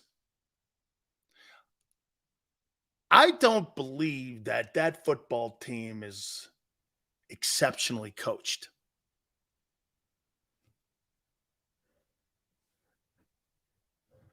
I think Brian Johnson could be. I think Sean Desai could be. Last year, I didn't think shit of your 2 coordinators. I still don't. I think your offensive coordinator a year ago was Jalen Hurts, not Shane Steichen. What play could he possibly have called in an RPO? It's impossible for an offensive coordinator to call a play in an RPO. How have you not plugged that in?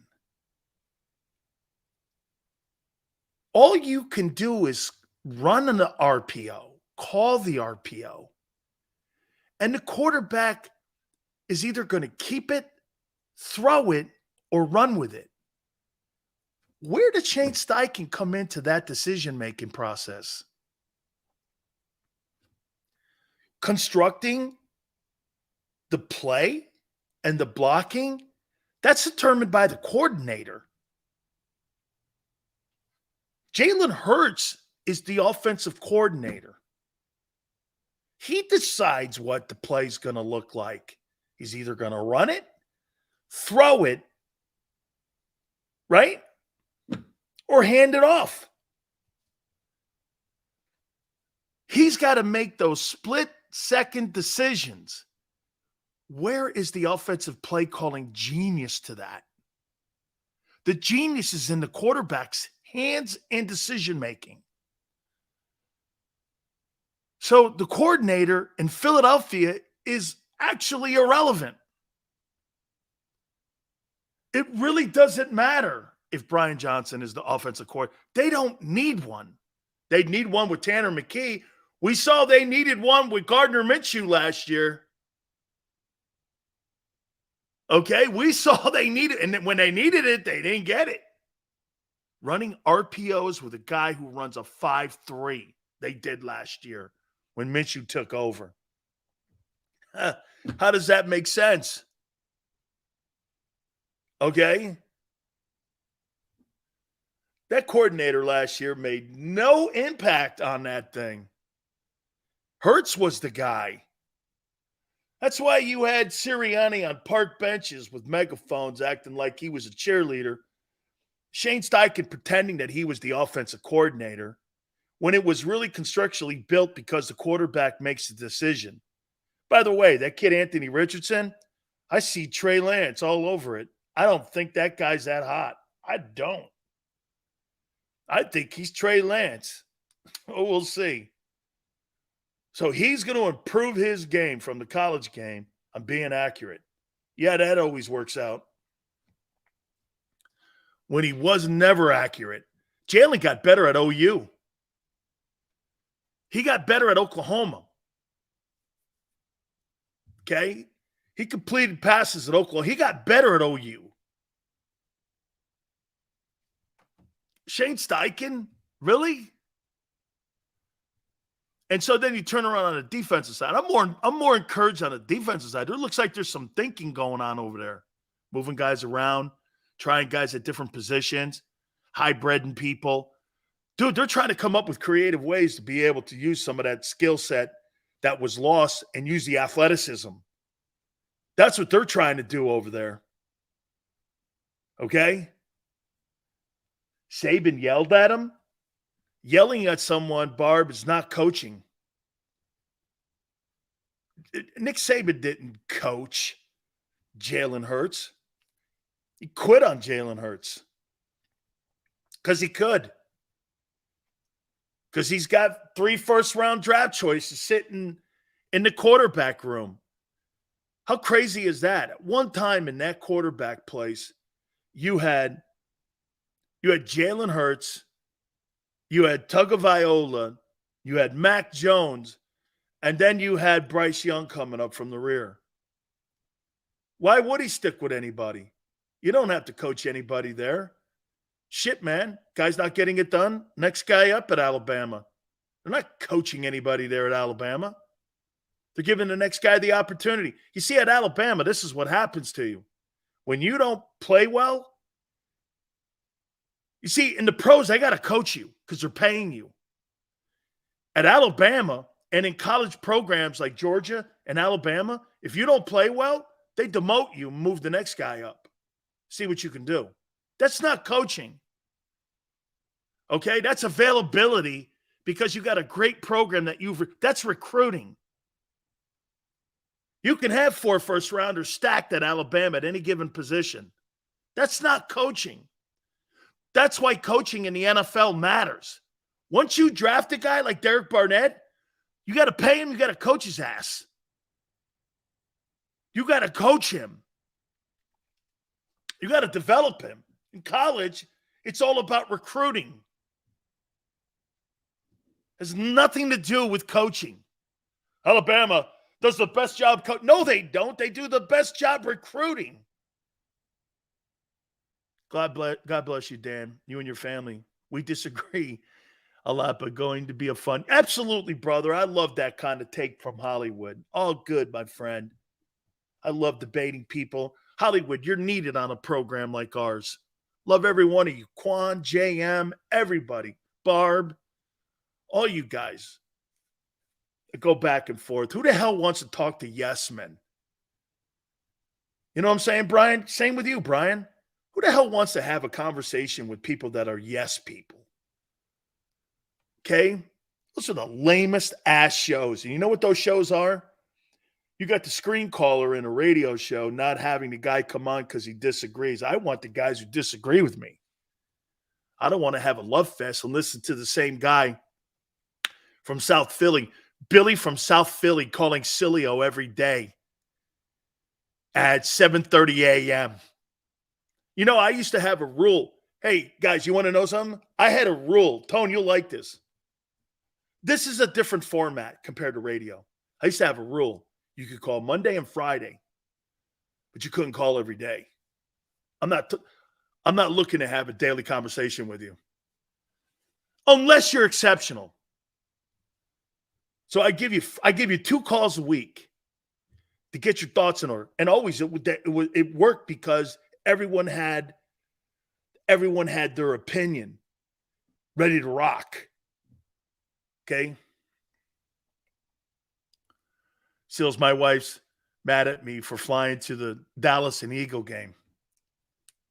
Buy her a diamond. Take her to dinner. Hey, Big, take her to Wawa. Get her a pizza. I hear they got this new pizza in the building. Wawa tried the pizza before, and Tone, maybe you can help me on it. It was horse shit. Supposedly they got a new pizza at Wawa now. It's not bad, my boys are telling me.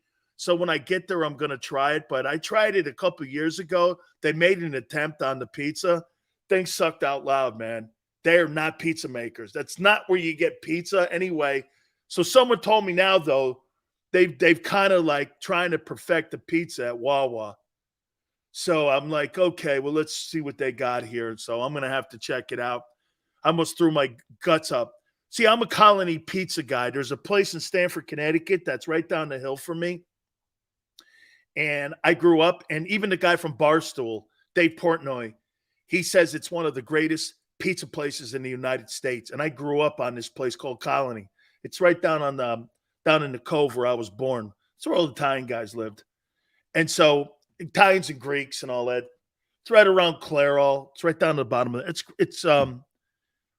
My church is over there too. St. Mary's is over in that neck of the woods. Mystic Pizza's pretty decent too. That's a good place up there. Dan, cannot diss. No, I'm not, dude. Their pizza sucked though. You got to admit it. Okay, you got to admit it, dude. The pizza sucked the first attempt. I hear the next one. I'm a big pizza guy. I like pizza. Connecticut, dude. New Haven is like the pizza capital of the world. I don't know why. I have no idea why. Oh, you make Italian squares. That's nice. I like Italian squares. I don't like the Neapolitan pizza that much. But pizza squares are good. That's good. But I'm a flat crust guy. Man, dude, Scooter, am I right? I don't know what it is in New Haven. There's not a shitty pizza place in New Haven. I mean, it's unbelievable. Like New York pizza's good. You go down in you go down in Manhattan's got some places down there, like 3 of them. Brooklyn's got some really great places. Down there, Soho, there's a couple places obviously down there. The Bronx has some good places there too. There's a bunch of good places over in Staten Island has some good pizza places. Okay? Dude, Connecticut though, man, I don't know what it is. Like I said, New Haven. Got fabulous pizza, man. Really great. We need Wawa in South Carolina. Coffee here is crap. Yeah, I like that thin crust stuff, man. I really do. Hey, let me finish this up here. Hang on here now. So I heard Tone and the guys saying this earlier. They're just going to have to outscore people. Well, this is what's going to happen to the – oh, wait, I'm going to wait because I want to talk the Patriots. And with these weaknesses and strengths, you tell me if my observations as we're going to do a ton of New England Patriots talk over the next 2 weeks. It's time. It's time. Okay? Every single Eagle guy right now has every game film for the last 5 weeks of New England season last year in front of them. Common opponents and trends. Everyone's looking right now at New England at the NovaCare Center. Everyone. All right. Man, talking all this food, man. I'm hungry. My boys at Hooters. Can't wait to see many of you. I know many of you are going to come to King of Prussia and crack a cold one with Big Sills as we celebrate the 40th anniversary of Hooters. Been involved with that company for so long. You know what's great about being involved in a company like that? They know I know the brand. I've been involved in the brand. From coast to coast, they have backed me. And now in the Philadelphia area, I have Hooters backing the National Football Show and Dan Sileo. Go to northeasthooters.com. Find one of the 7 locations nearest you for you to be able to enjoy yourself this football season. It's the official home of the National Football Show in Big Sills. King of Prussia, we're going to be doing a ton of stuff. Hollywood says free wings on me, okay? On me. We'll have the iconic Hooter girls, Hollywood serving you or anyone that comes and sees Big Sills. Go to any one of those locations and you can experience the 40-year anniversary with some of the great events that we have each and every single day. Tuesdays, you buy 10 wings, okay? You get 10 boneless free. Wing Wednesdays, 1983. You get all you can eat. Saturdays, kids eat for free. 6 items, $6. Northeasthooters.com to find one of the locations nearest you. By the way, if you're doing your fantasy drafts, call ahead, reserve a table. Make sure you get that thing done at any one of the locations. They'll be waiting for you with those iconic Hooter girls. Absolutely the funnest time. And do me a favor, when you go to Hooters, you make sure you tell them Big Sills sent you.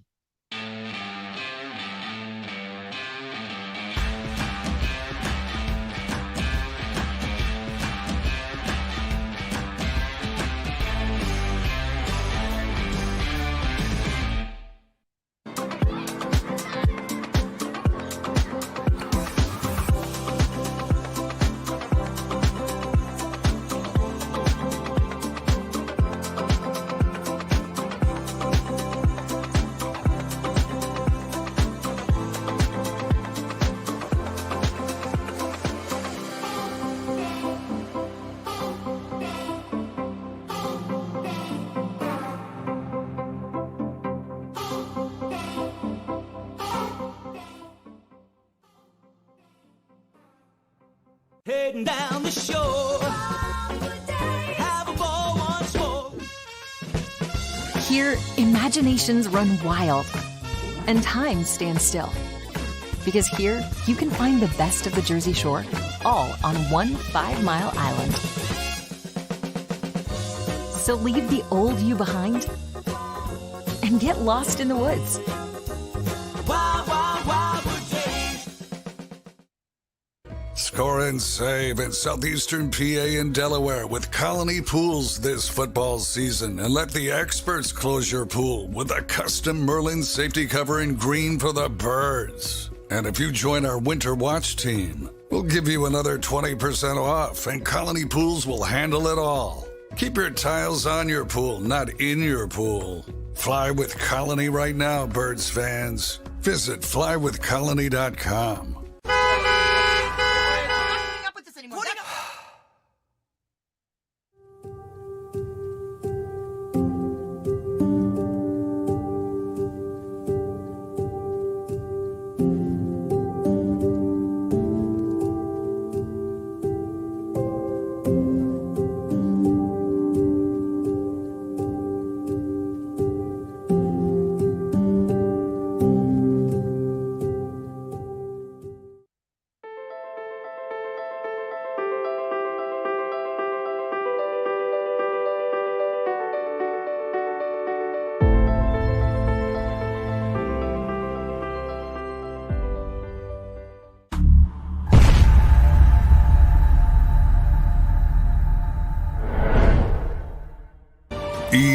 EAGLES, Eagles.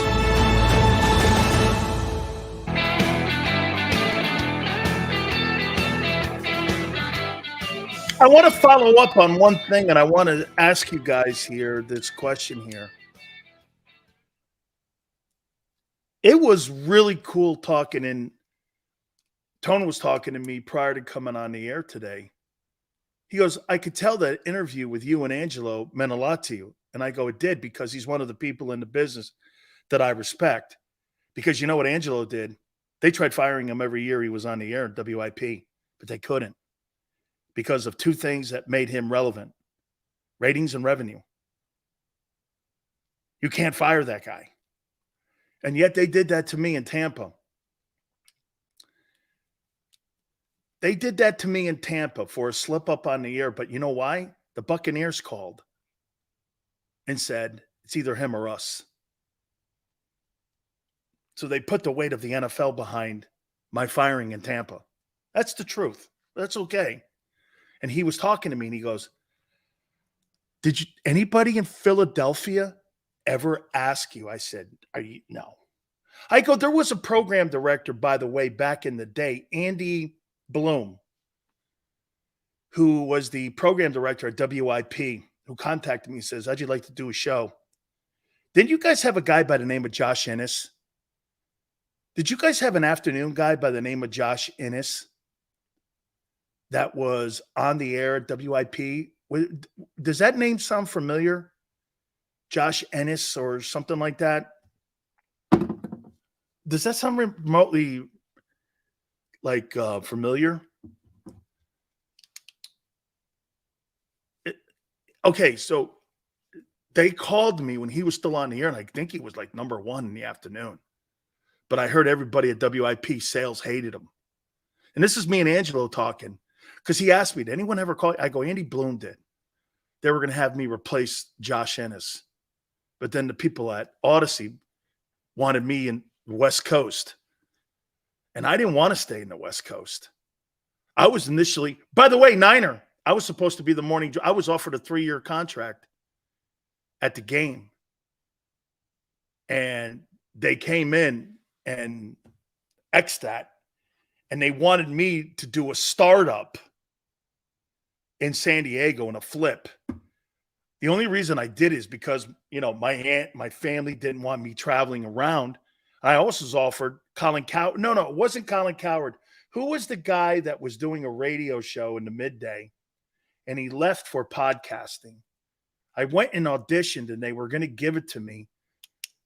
Trug Keller wanted me to take over. What was that guy's name? He does a podcast now. And they wanted me to take over for him. I can't remember that guy's name. They wanted me to do a podcast. Or no, they wanted me to take over for his show. And he left. But it was between Philly, San Francisco, Ryan, that's it, Ryan Russillo. Thank you, Shooter. It was Ryan Russillo. They had offered me the Ryan Russillo job, or I could stay in San Diego, or I could go to San Francisco. They X'd the San Francisco deal. They didn't want me going up there. And they said, and I said, okay, I'll do the San Diego. And it was the biggest mistake of my life. I should never have done a flip. I did not move the needle at all. But then again, they couldn't take it because the Padres hated me. And so, but what they did was they kept me on, and then Odyssey was going to move me to Boston. I had a 3-year contract on the table, and then the COVID hit, and I was gonna take over WEI's morning show, and I was offered the morning show in WEI. I was doing shows after I got off the air in San Diego. They Odyssey kept me, and I was doing Monday through Friday at night WEI. And I was doing it from San Diego, believe it or not. And it just fell apart. So then Angelo goes, so nobody from Philly ever called? I go, are you kidding me? I couldn't take a guy like me. Try to change my show overnight. Nobody would watch. I mean, are you kidding? No, I'm killing people now. Do you know how close I am right now to putting one of your radio stations to sleep? in my time slot. Do you know how close I am to putting one of them to sleep? Hey, I love it. By the way, real quick, I want to do some Jalen Hurts disrespecting here. Not by me. Not by me. I want to do a little Jalen Hurts disrespecting here. Las Vegas odds on the most valuable player for 2023. Mahomes, plus 600. There goes, I'm Lone Wolf McQuaid.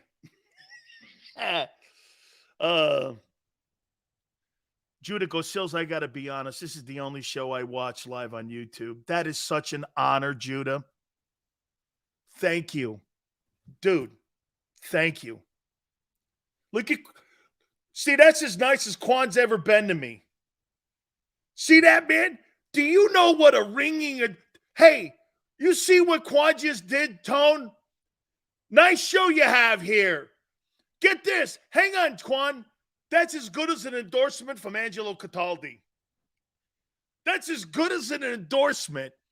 Maybe even a better endorsement than Angelo Cataldi gave me yesterday. How are you not in Philly? You're perfect for our city.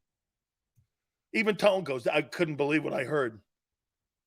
I got the endorsement from the sports radio guy in Philadelphia. And I've only been here 2 years doing this. And the best guy to ever do it says, how are you not doing a radio show in Philadelphia? You're great. You're perfect for this city. How could, I mean, right? And now I got Quan giving me kudos. What the hell? Okay. Crazy. Burrow plus 700. Tied with Josh Allen. Here's the ultimate bang in the head. Justin Herbert, with the guys in Vegas, has better odds to win the MVP than Jalen Hurts? I didn't say it. These are the guys that put the money bags up. Hey, I got to talk to my boy Philly Godfather on this one. All you need to know is one from Niner. Herbert has better odds to win the most valuable player than Jalen Hurts. Hey, as much as I think he's a good passer, I couldn't even lie to you like that. Hey, Tone, watch my face. Justin Herbert's got he's got a better chance this year to win the most valuable player award over Jalen Hurts. Did you buy it? Here, I'll try it again. Justin Herbert has a better chance to win the most valuable player award in 2023 over Jalen Hurts. I'm trying to do my best. Hang on. I'm going to do it last time here. I think Herbert could win the most valuable player award instead of Jalen Hurts. Sorry, dude. I mean, I'm trying to lie, but I'm not very Brian, I'm not kidding, man. These are the odds. Mahomes plus 600, Burrow and Allen plus 700, Herbert plus 900, Jalen Hurts plus 1,200. There's people actually out there in Vegas that put the money up that think that Justin Herbert has a better shot at winning the most valuable player award than Jalen. They don't respect this guy nationally. What I've been telling you. They don't respect his ass. Hour number 3. We'll reset, get you ready for some ball this weekend. And I got to do this. I want to talk a little New England Patriots. I want to start setting the table for what we're going to have to look at and what they can, their strengths versus the Eagle weaknesses. I want to do some of that. Hour number 3, Power Hour. Keep it here on the National Football Show.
Go passionately.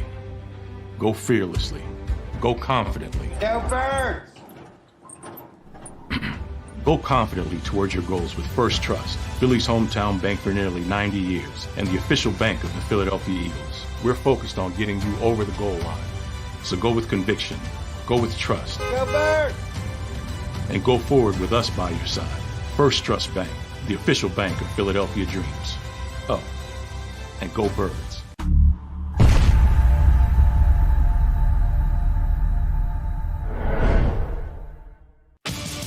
The greatest fans on earth. It's a bold statement, but would you expect anything less from Philadelphia?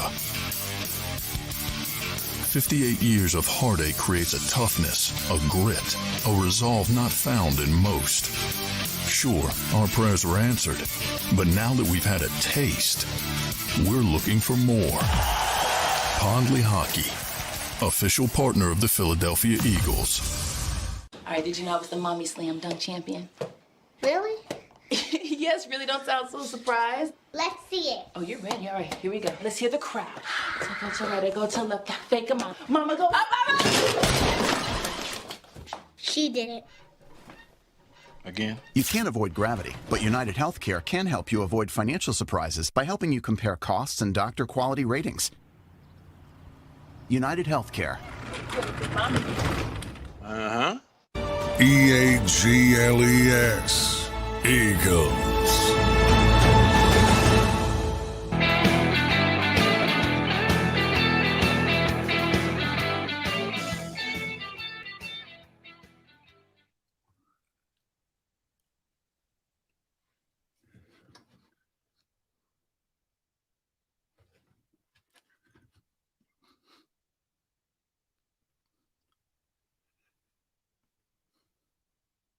I'm working on my mugshot.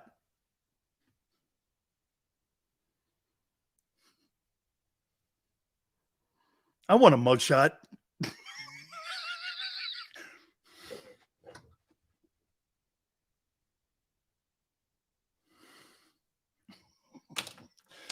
Can I get a mug? I want a mugshot, dude. Come on, Tone, I gotta get a good mugshot here. See, I'm not selling it. I'm not selling it.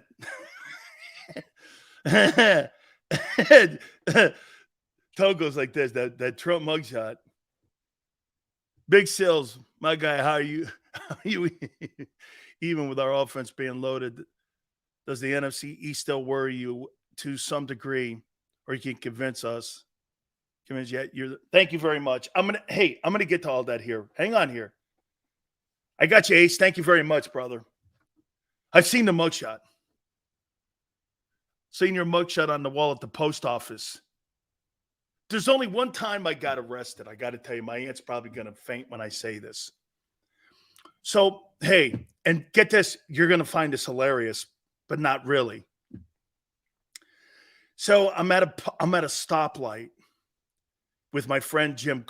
Jim Colford remembers this, I think. He's probably watching. And I was in high school. And I had the window down like this. And these guys were just so hammered. They're walking by. Guy comes up. And he punches me. I'm sitting in the passenger seat. Just asked the Cowboys for help on the mugshot. I get out of the car. I beat the shit out of this guy. I mean, I ruined this guy. I was a senior in high school. It was terrible. So the cops come over, and the guy goes, "What the hell? We saw what happened, but you beat the guy beyond senseless." I said, "He punched me in the face." Oh, he goes, "No, I saw it." So they take me in, and one guy goes like this, "Hey, you Brother Bears kid?" I go, "Yeah." He goes, "You're Brother Bears kid, my grandfather." And I go, "Yeah." He goes, "Hang on, I'm going to call him." I go, "God, please don't do that. Oh, my God, please don't do that." Ace goes, "Big Sills mugshot at Hooters." I said, "Don't call my grandfather, man." So the captain of police, they knew my family. So he calls my grandfather knew everyone, Brother Bear. He goes, "Brother Bear, we got your kid down here. Let him stay down there." Man, when I got home, I got destroyed. Holy shit, my grandmother killed me, man. Man, I never swore in my grandfather's house. And man, I was a train wreck. Holy cow, man. You hang out with those degenerates. Oh, man, it was brutal, man. My grandfather kick your ass up and down This guy used to chase me around the house. I used to have to run under the bed and hide. Yeah. Man, you don't want Brother Bear on your ass, man. Uncle Chuck chased me down. My Aunt Betty's husband a couple times. Yeah, man, I was a stupid kid, man. Holy cow. No, man, my grandpa had these hands that looked like Yogi Berra's catcher's mitt. No way, man. He didn't need any of that. Let them stay down. I stayed down there. They came and they got, what's his name out? My grandfather comes down and I got an earful the whole way. I think my cousin Kevin was with me when they came down and got me. Oh, man. That was terrible. Because of your takes and your joy. And the joy you bring, I would like to treat you and chow down at the Capitol Grill. My treat. Bear, thank you. Hey, wait a minute, Bear. I may have to pass up on a meal because my, I got to keep my girlish figure intact here a little bit. Say, hey, is this a good one? I'm thinking of going with this one here because I need a tough guy mugshot. Hey, Tone, is this a good one here? See, Joe Krause asked me for a biopic because, oh, by the way, I can't tell you anymore. I'm not at liberty, but we got some great things happening broadcasting with this show and us and everything. So I can't say any more than that. But they needed like a picture and a bio. And I'm thinking this, I need a mugshot. Tone, what do you think? Look. LJ goes, I look constipated. Maron to me. Bajamagul. He goes, look at it. John Smith, you're sick. That's what my wife would say anyway. Don't worry. Hey, Sills, you need a compression shirt. Shut up, John. How would you know? Hey, John, when you're 61 years old, that Bafangul, there you go. I almost named my dog Bafangul. Why so serious? Why so serious? I love that character, by the way, Heath Ledger. It's my ultimate villain. I just love the way he was that's my favorite badass of all time. Heath Ledger, the Joker. Unbelievable. Sills, that's crazy. Kids these days have no idea from how we were disciplined growing up. That's why the Cowboys keep getting arrested. Fly, Eagles, fly. Hey, did you see, though, what Jerry Jones said? Hey, Tone, what's the kid that, what's his name, Simmons? What's the kid's name, Simmons? So Jerry Jones was asked the question. He goes, yeah, he's kind of learning a little bit. Last year he was, what's the kid's name, Tone? Sam Williams, that's it. Sam Williams. Did you hear the response? Sam Williams, thank you, guys. Did you hear it last year? Well, last year he was doing 99 in the 40-mile-an-hour zone. At least this year it's 65. That's my coach. He's at least trying to be more disciplined. I was like, wow. All you need to know about the Cowboys is in that phrase right there in that statement. That's all you need to know about Dallas. Am I wrong? Hey, Tone, is that not all you need to know about the Cowboys? Well, last year he went 99 miles an hour in the 45-mile-an-hour zone. This year he went 65. I think it's progress. Oh, okay. There's some reason and rationale to the thing, but I think it tells you exactly there's no accountability in the building. Dude, man, if that were me and my coach, hey, here's the difference between Jerry Jones and what he said and Jimmy Johnson. So here, I'll give you guys, hey, Tone, I'll give you guys how he would have had his response rehearsed like a Broadway star. Oh, my God, he repeated it too, like he was the press secretary at the White House. You have to talk to DOJ. Hey, we're Thousand Oaks. I got Martune, Kevin Gogan, I got Crawford Kerr, and who was the DB that played back in the day? Everson Walls. And I'm driving. And we're late getting home. This is Thousand Oaks training camp, Cowboys, Jimmy's first camp. I'm driving, man. We come up to a construction site. I step on the brake. We slide through this fence. We all got out of the car, man. We're just about a mile away. We started running. We left the car. We left the car there. As far as I'm concerned, Crawford rented it. I didn't care. I'm running dude, we're running, man. There's like 10 minutes to get there, man. We got to run a mile and 10. We're running this bitch. I'm running, man. All of a sudden you see Jimmy Johnson in the front like this. And there's 5 dudes coming up. And it's 10:54. I'm freaking huffing up that hill. He goes, I don't even want to know where you guys were, but you better be in them rooms by 11. Dave wants that. Comes in. Dave knows the story. I'm like, you made it. I said, oh, man. No, man. He's in the front waiting. You got 5 minutes to get in that room. Yes, sir. Man, he'd have had us running. We'd have been going up that hill at that Lutheran college that was there. We would have been running that hill. That guy's not doing any of that, man. Absolutely. Hey, Sills, why is Purdy considered proven? Hurts is not. Not in my eyes. Hey, Swanksky, as far as I'm concerned, comparing Jalen Hurts to Brock Purdy, Jalen Hurts is a seasoned NFL pro who's a Hall of Famer compared to Brock Purdy. You don't have that with me, with Brock Purdy. See it again. I want to see it for a season. Wasn't Everson Walls the guy who got posterized by Dwight Clark?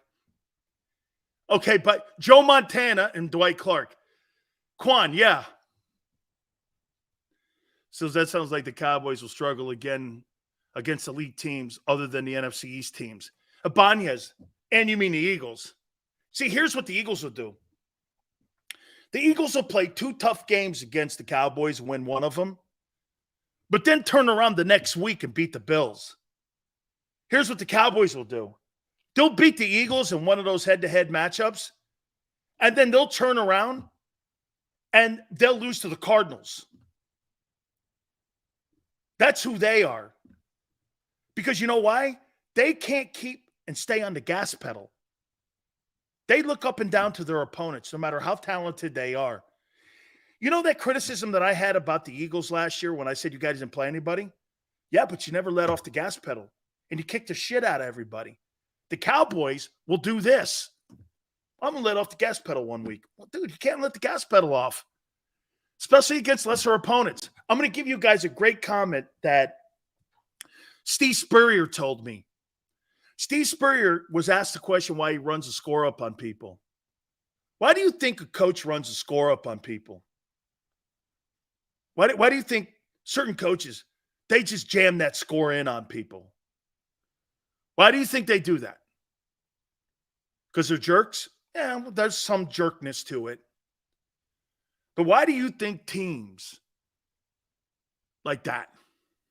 Chris goes because he can. No. I'll give you another great example. Okay? Why should I ask my team to pull up and not play hard one week and then play hard the next week. You're teaching inconsistency. I'm going to teach you to score 75 points every week. It's up to those guys. It's up to those guys to stop you, not you to stop you. We're not letting off anything. If they don't want 75 points scored on them, stop them. If not, I'm going to try to score 100 on you. Never let off the gas pedal, no matter what your opponent is. That teaches you to go up and down. It teaches you to be inconsistent. Okay? Hey, I'll give you, here, let me put this out there to you.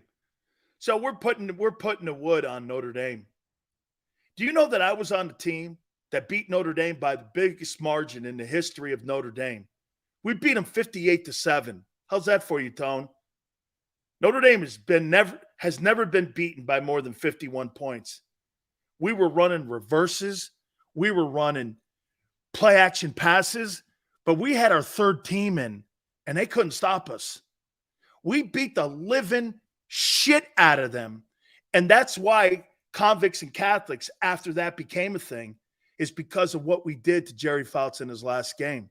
Jimmy Johnson was asked the question, how come you were still running the score up on people? We had our third team in. I went to a Jesuit high school, so I kind of had some, I thought of going to Notre Dame, but I didn't want to go to Notre Dame. And so Jimmy was asked the question, hey, it's not my responsibility to stop us. That's Notre Dame's responsibility by their players to stop it.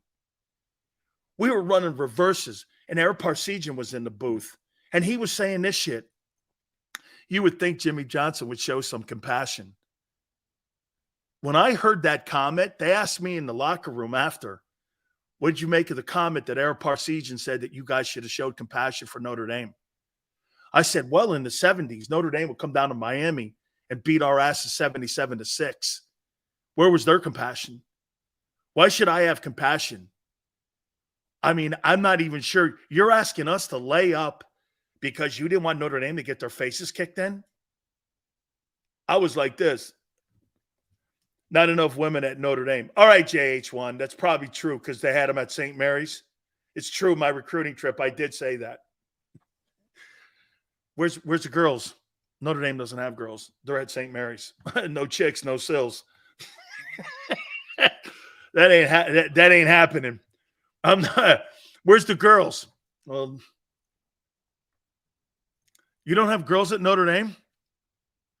No, they're at St. Mary's across the way. And I'm like, guy goes, what do you mean? I go, you don't have any women at Notre Dame? I don't think so. I don't think so. That's not going to happen. No chicks, no sills. It's not working.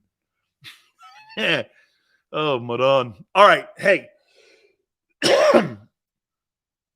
real quick before we get Philly Godfather on with us, I can't wait to throw these stats at him about the MVP here and the MVP voting. He's going to love it. New England. How many people think New England has a shot to make this game close in week 1? Thank you, Chuck. How many people think New England has a shot to make that thing close?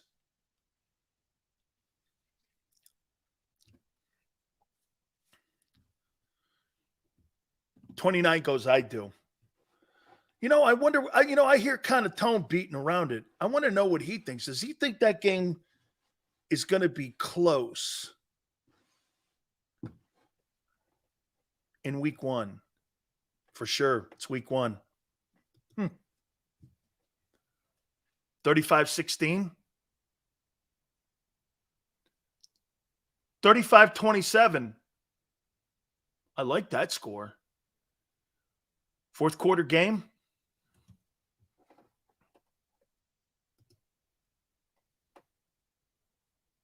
Eagles cannot let them hang around. I completely agree. Okay? 77-6, Dan? No. Dan don't play on teams that have 77 points scored on them. I kicked the shit out of Notre Dame. But nobody beats Big Sills up. Let me think. Before I get Philly Godfather on, we played Notre Dame twice. How many points did they score? We scored 40 points, and we shut them out 40-0. Then we beat them 58-7. So we scored 98 points in 2 games against them, and they scored 7.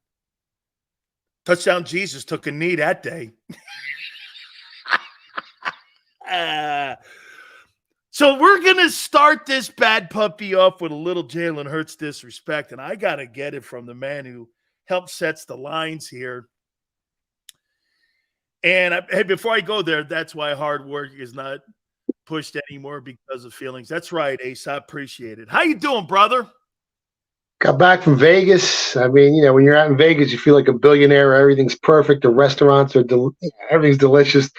There's oxygen in all the casinos. You got so much energy. Then you come back home and it's, Philly, we're going to have to try to reconnect. Philly Godfather, we're going to have to try to reconnect. We don't have a very good – let's see if we can fix this tone because let's see if we can get a better connection here because even I can't handle that. Hey, look at Niners. See this guy all day? He's got to be an Italian, this guy. This guy.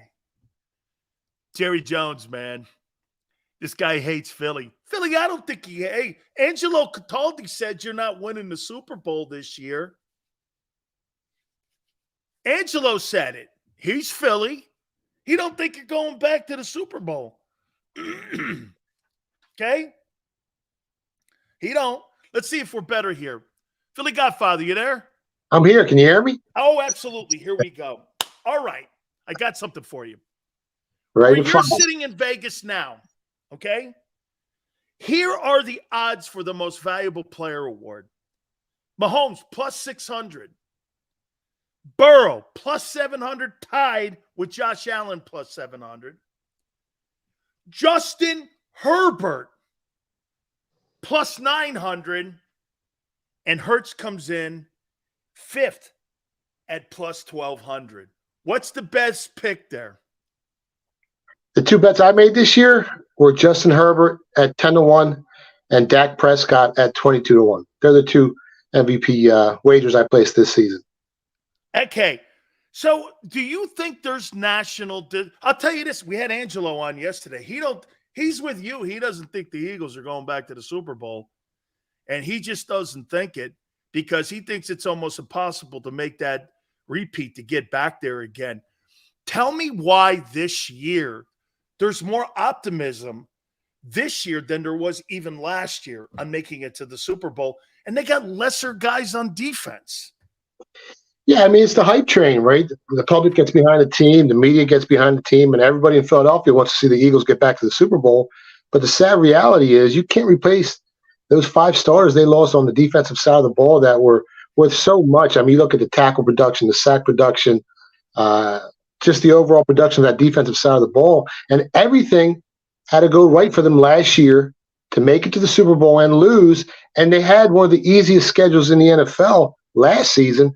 This year got a whole lot tougher. The road schedule is what I always look at, got a lot more difficult. They're definitely not going 7-1 on the road this year like they went last year, even though they got one more road game on the season. So that's what makes it so difficult. And the teams catch up. I mean, you're looking at Washington in the preseason, and that team's starting to grow on me. You see Sam Howell, you see Eric Bieniemy, the things he's doing with them. This team was ranked, almost dead last in yards per play last season on the offensive side of the ball, and now they're moving the ball. It seems like with fluidity, it seems like a different offense for this Washington Commanders team. So Washington got better. The Cowboys got a lot better.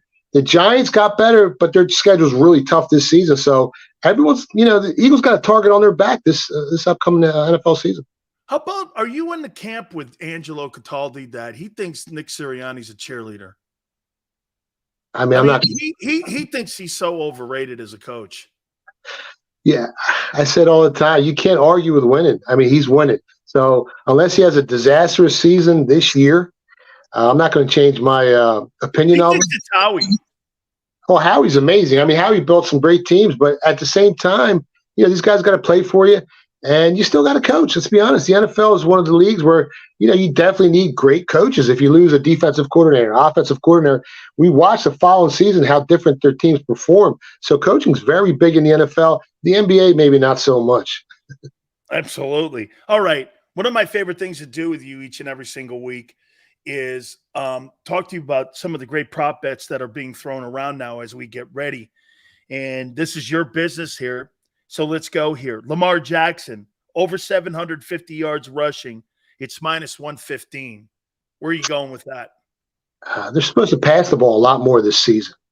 And he's a great runner. When he turns the corner, he's almost unstoppable in the regular season. But I think he'll go back to his tendencies when he gets pressured. It's hard to go under. If anything, I would have to go over. So you think I do too. I think that number 750 is a little too low here. Aaron Rodgers, 9.5 interceptions this year with the Jets, over under. Oof. That offensive line is weak. And anytime you got a weak offensive line, those boys are coming, and they're coming hard. New offensive system is going to take at least 5-6 weeks for Aaron Rodgers. He's playing tomorrow night because they haven't really liked what you're talking about seeing in the O-line. Yeah. I would say over. Over. I think over too, believe it or not. Bijan Robinson, the rookie running back for Atlanta, over under 1,100 yards rushing. Under. You don't think he puts up a big year down there? He's looked great. Yeah, he's looked great. That offensive line is you need a strong offensive line to go over 1,000 yards, no matter how good of a running back you are, unless you're Barry Sanders or Adrian Peterson when he was tearing up the league that one year. I would say under. That's a lot of yards. 1,100 yards seems like a lot. It sure does for a rookie. Jordan Love, Green Bay, over under 12.5 interceptions, 12.5 interceptions. You know what? I got to tell you before you answer, I've actually been somewhat he hasn't looked awful. And even in that game, that substitute role he had against the Eagles last year, he threw that strike down the field. I'm not as down on him as I was going into training camp. I don't know. 12.5 interceptions, over under for him. I think they're going to have a more conservative game plan for him throughout the season. A lot of dink and dunk passes, nothing too far down the field. I would say under 12.5. Do you do anything on fantasy points? No, I don't play fantasy football. The wagers I put in there are real.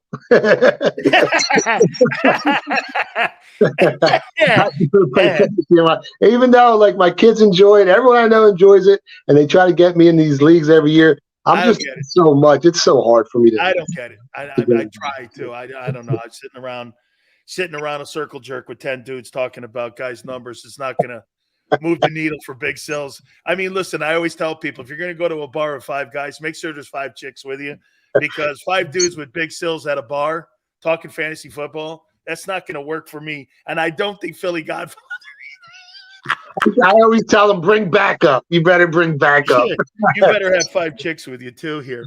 How about this? Who has better numbers, A.J. Brown or Devontae Smith? Man, that's a tough one. I don't think A.J. can repeat last year's performance, and I think Smith gets a little bit better.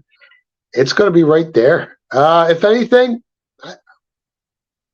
I favor Smith a little bit. Me too. I'm with you. Joe Burrow, over under 4,425 yards passing.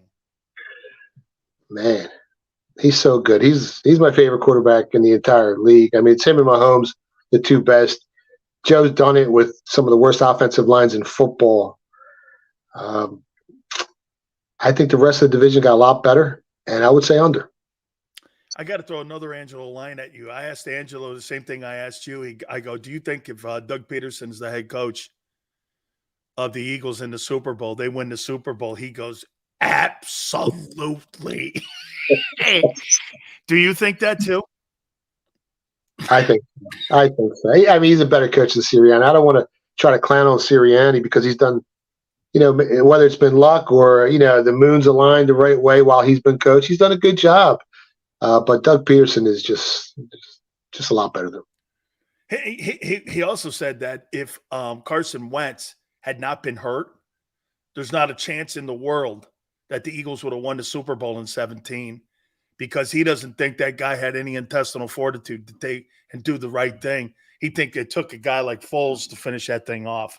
You think that's true or not? Do you think if Wentz had stayed healthy, he could have carried the Eagles to the Super Bowl? He was killing it when he got hurt. He only had 2 losses on the ledger. I think he was 13-2, something like that, right? 12-2. I mean, he was playing great ball.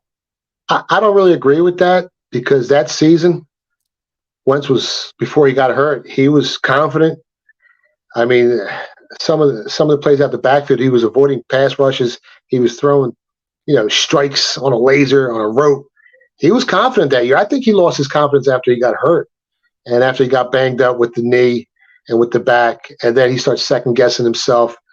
And he had those defensive line. They were hesitant because he could take off with the ball. He can beat you with his arm both ways. So he was a dual threat back then. People, seem to forget a little bit. Not as much as Jalen Hurts, but he was pretty good running the ball. So, I mean, Nicky, I don't know. It's pretty close. It's pretty. You know what? Rookie quarterback in the Super Bowl. Maybe Angelo's right. Maybe. Jonathan Taylor, will he start the season a Colt or a Dolphin? Dolphins. I heard Philly's going after him hard. That's the rumor. I just read an article, and they need to go after him because no one on this team has rushed for more than 700 yards on a single season. So they need a solid running back. Now, you don't want to give up all that money. But if I had to take a guess, I say the Dolphins. Here's what the deal on the table, the first initial deal on the table of the Dolphins, when supposedly they offered to Chris Ballard, the GM in Indy. It was a second rounder and a fifth that they offered. And I think that, he wants to play in Miami, Jonathan Taylor, but it's AFC. And I think the Colts are thinking they're going to get a first rounder back. I'm telling you, Godfather, I think that Jim Irsay is still ass rubbed wrong way because of that Wentz first round draft choice that they lost out on, that they didn't get because of what happened. To me, if I'm the Philadelphia Eagles, you got to think, would I pay $10 million next year for him and giving up a 2 and a 5 to have one of the top 2 running backs in the NFL? Like, would you do this? Would you give up the last pick in the second round and the last pick in the 5th round if you're Super Bowl winners and you think you're Super Bowl winners? Wouldn't you give the last pick in the 2nd, the last pick in the 5th, and have a $10 million deal for a running back that, you think 10's a lot? In today's NFL, is that a lot of money? Shit, number 2 wide receivers today make $14 million. Yeah, the running backs ain't getting paid like they used to, though. And I heard the Eagles were going to give up a 2 in Gainwell for him. So I would do that. Shit, I would do that. I would do that in a heartbeat. The money, they pick him up. They can hold on to those leads late in the 4th quarter when teams were coming back on him. Like the Chiefs. I would do Gainwell and a second-round pick for him. You kidding me, man? Gainwell will be working at the Bellagio where you are as a guy that picks up bags and takes them to rooms. Let's not get crazy here. Dallas Goedert, over under 675 yards receiving. Man, I say, it's right there. I say over. If he can stay healthy, he'll go over. You think he's one of the top 5 guys in the league at his position? It's close. It's close. Yeah, definitely. Now he's on a team with a bunch of weapons, so, but yeah, he's top 5, top 7 in the league. What is the toughest bet this year that you've seen so far that you're kind of like not sure either way? Just something that's out there where, it's easy to say the Chiefs, but it's also, I see why people would go, I'm going to bet all the money on the planet that these guys ain't getting back to the AFC title game, let alone the Super Bowl. And I'm going the other way on that. Is that like the top betting against KC? No, the public loves Kansas City. They bet them blindly. They bet them blindly every week. They bet them blindly to win the AFC conference, to win their division, to win and you can't blame them. They've won them a ton of money. I mean, let's be honest. They're kind of like the Patriots were with Tom Brady. You just bet them blindly, and no matter what the metrics told you, no matter whether they were overpriced in the market or not, you can't really quantify greatness when you got guys as great as Mahomes and Tom Brady. I mean, you invest in greatness, and that's what brings you back money. For me, the hardest bet I had to make this season was who was going to win the AFC conference and what team out of the AFC I had going to the Super Bowl. And I actually placed it while I was out in Vegas. I took the Cleveland Browns at 40-1. Wow! I put 3 dimes on them. It wasn't a big wager for me. Now, it might sound like a lot for other people, but I've been doing this for 30 years. It's one of my smaller future bets. But at 40-1, if Deshaun Watson can get back to 90% of what Deshaun Watson was, that team's extremely dangerous. And I think they got a shot to go deep in the playoffs. And then maybe we hedge our money. The ticket comes back. It pays back like $1.20. So there's a lot of wiggle room for hedging that bet. Let me tell you something, man. The greatest evaluators and the greatest analysts in sports are the people that put the money up, not the people who put opinion up. The opinion costs you face. What you do costs me rent. You got to win more than you lose. And I'm not going to place that wager unless I know I'm heavily invested in research. And I've looked at every angle. And I've looked at every injury. And I've looked at every team, every division, every nook and cranny with a fine-tooth comb. And once I feel comfortable with that price, and I think there's an opportunity to make money with that wager, they don't necessarily have to win the Super Bowl for me to make money on that bet, as you know. And that's when I'm going to put my hard-earned money down. I'm not just going to wake up on Sunday and be like, I like the Browns, I'm betting them. That's not how this business works. This is a business. This is a market, like the stock market, like any other market. And unless you've done your research, you're not going to come ahead and you're not going to beat the market. You're not going to make any money. Holy shit. I mean, I got my Series 7 back in the day. So that means I'd have to do all the shit that I did for one shitty stock, like Waste Management. I have to go in there and do all the research and curve bell, what the guy thing has done the last 4 quarters. And holy madonna to me. That's just for one stock you got to do like 2,000 hours of like studying on. So, all right, I haven't asked you this yet. How many wins do you think this Eagle team has this year? If they stay healthy, say they got 11 wins in them. I think they're 11-6. I think so. I think they're you know what? If 11-6 because of who they're playing, where they're playing, you know, the division they're in, all of that. I mean, I think. Look, I make this. Hey, are the Saints a play this year? They got the easiest schedule in the NFL. I'd say they're a 12-win team. I don't know about 12, but they can definitely win 10, 11 games. They can win that division. They got their quarterback. They got a great defense. You know, the coach, he's a defensive coach. I usually like offensive-minded coaches with great quarterbacks. They usually do better. But he's a great coach. So, yeah, they can win that division. 10, 11 wins, real possibility. How about the Cowboys wins? I got them win 13 games. I think we're going to end it there. I actually just bet them. I just bet them over 11.5 wins plus 230. So you get 2.3 times your money back on a $100 bet. You win back 230 if they go over 11.5 wins. So I thought that was a good bet as well. Their season win total was set at 9.5. I already buried that. I got a ton of money on the over on that. How many wins for the Bills? That's a tough one. That division a year ago. That division got a lot tougher. It sure did. Yeah, I think they're an 11-win team. They got the same odds as basically the Eagles to win the Super Bowl. I think they're both plus 800. They're very similar, even though they're different. But yeah, I think 11 wins. What do you think the Bengals? I think they could regress a little bit. I would. Their season win total was set at 11.5. I think it was. I think they go under 11.5. Any surprises for you that you think will just come from nowhere? And like the Jags, what do you think of what do you think the Jags do this year? I mean, they're not really, they're not a sleeper anymore. They're minus 150 to win their division. Their division's real weak. You saw how well they played the Chiefs last year in the playoffs. Their schedule got a little tougher, but Dougie P and Lawrence, I think they're going to have a big season. They picked up that kid from Atlanta who got suspended for the year for a couple parlay tickets. Yeah, Ridley. Yeah, so they're going to be crisp. They're going to be tough to beat. Probably 11 wins for that team too. 10, 11 wins for the Jags. They're going to be good. They're going to be really good. Well, I found 3 guys this week that everyone gives a ton of shit to. You, Angelo, and me. It was a perfect melting pot. 2 Italians and a Greek. I feel like I'm sitting at my dinner table. Sounds like a joke. It sounds like a joke. 2 Italians and a Greek walk in a bar. What happens?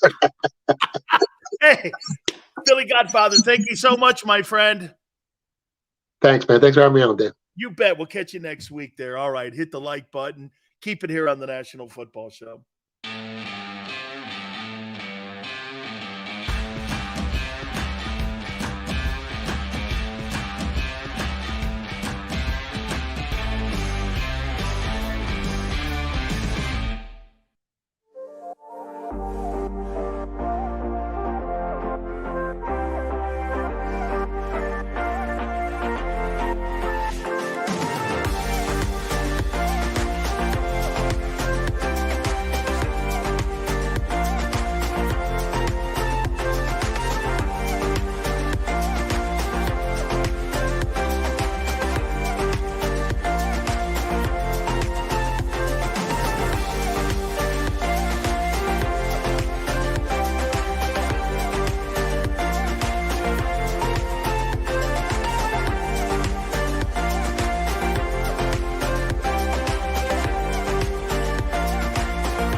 Go passionately.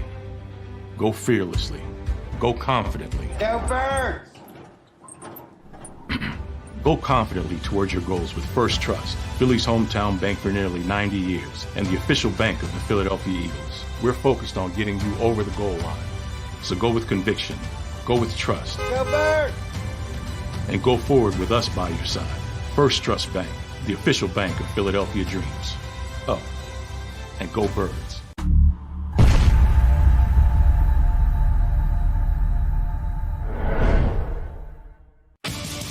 The greatest fans on earth. It's a bold statement, but would you expect anything less from Philadelphia? 58 years of heartache creates a toughness, a grit, a resolve not found in most. Sure, our prayers were answered, but now that we've had a taste, we're looking for more. Pondley Hockey, official partner of the Philadelphia Eagles. All right, did you know I was the Mommy Slam Dunk Champion? Really? Yes, really don't sound so surprised. Let's see it. Oh, you're ready. All right, here we go. Let's hear the crowd. So go to right, I go to left, fake a mom. Mama, go up, mama! She did it. Again? You can't avoid gravity, but United Healthcare can help you avoid financial surprises by helping you compare costs and doctor quality ratings. United Healthcare. Uh-huh. EAGLES. Eagles.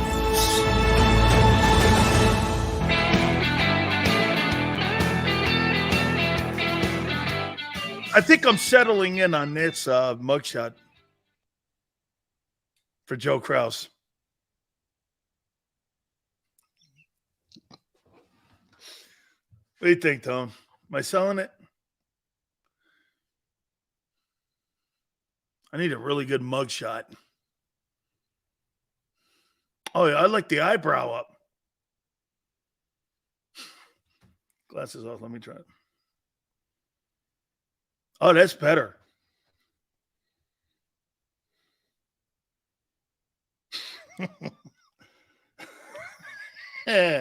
More De Niro?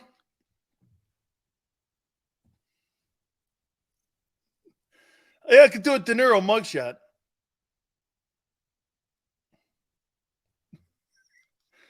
Right?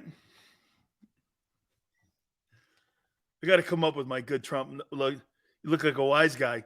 Okay. Tone, how dare you be so racist? He said I looked like a wise guy. Why? Because I'm Italian? Oh, I'm so offended. I'm offended, Tone.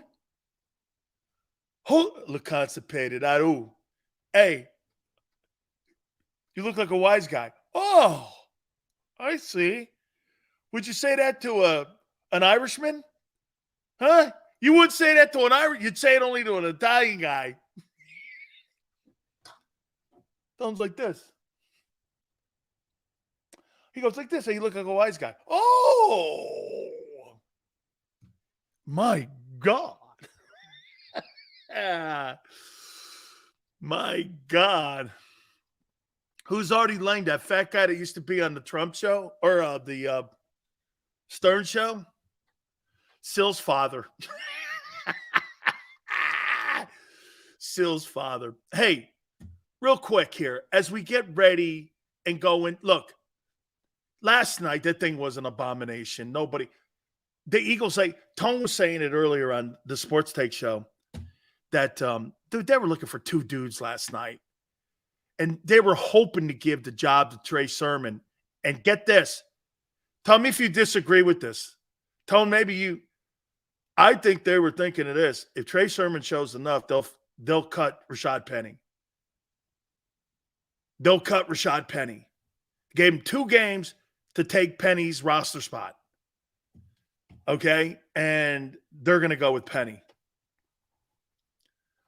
They wanted him to take Rashad Penny's roster spot. And he couldn't do it. What do you have, 11 carries and 12 yards at one time in that thing? Yeah, they wanted the reason. That's right. They wanted to have a reason to cut Rashad Penny. And Trey Sermon gave them every reason not to cut him. So get this. It sucks. It does. Trust me. Nobody likes getting this. Hey, big fella, bring your playbook. It's terrible. Nobody likes that shit. And you feel for him, you know. Personally, what I hope happens for Trey Sermon, this is the best situation for him, is that he gets put on the practice squad and someone signs him. And then he gets an opportunity to play somewhere else and maybe fits into someplace else. Okay? But they kept him on the roster last year. They showed you they liked him. They gave him a game and a half to take Penny's roster spot. And he couldn't do it. It's not, and by the way, I want you to get this, and I get it, Ronald. It's not that I'm not a Penny fan. I'm actually, hey, how about this? I am actually a Rashad Penny fan. I covered the guy. Okay, Rocky Long used to speak so highly of him when he played for Rocky at San Diego State.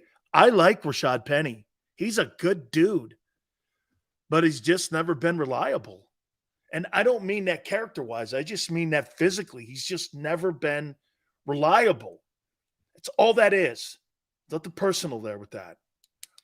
I would say this to you as we get ready. Next week, we'll go more knee-deep into it, but here's what I want you to think about when it comes to New England and preparing for that week. Know this. Start with this. There's 2 things you start with. Who's got the better roster? Eagles.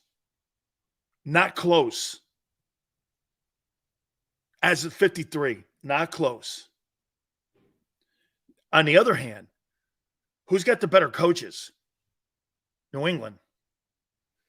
That kind of narrows it a little, where they're going to take advantage of any kind of weakness Philly has. Okay? And Philly, are you sure your coaches are going to take full advantage of all the weaknesses that New England has?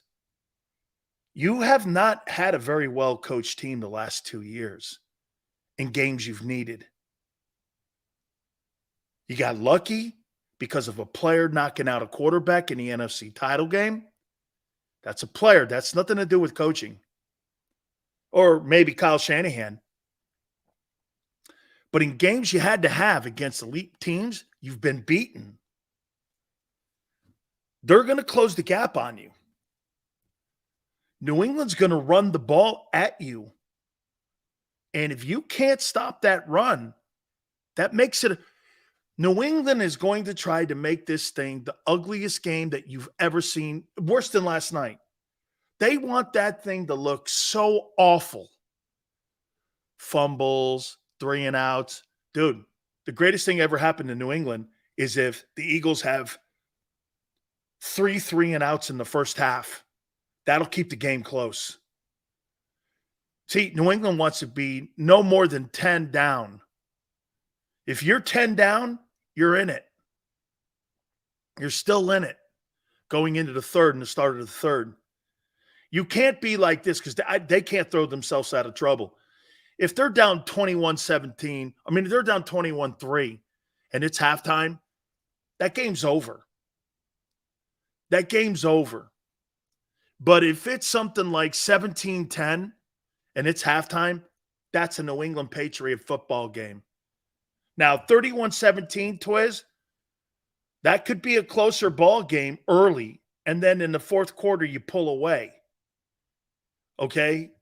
You pull away and you put them away. But this team hasn't shown the propensity to put teams away. So they may be able to pull away, but you have not in 2 years with that coaching staff shown me that you could put teams away. You don't. You allow teams back in. Your talent will prevail. In games that have mattered, it hasn't. You're 0-2 versus you're 0-2 versus the Chiefs with lesser people. Okay? Sky Moore, some stripper named wide receivers in there now. Okay. Hey, Maniac, how about that? Andy Reid's got 2 people playing wide receiver in Kansas City named after strippers. Sky Moore and Stormy Daniels.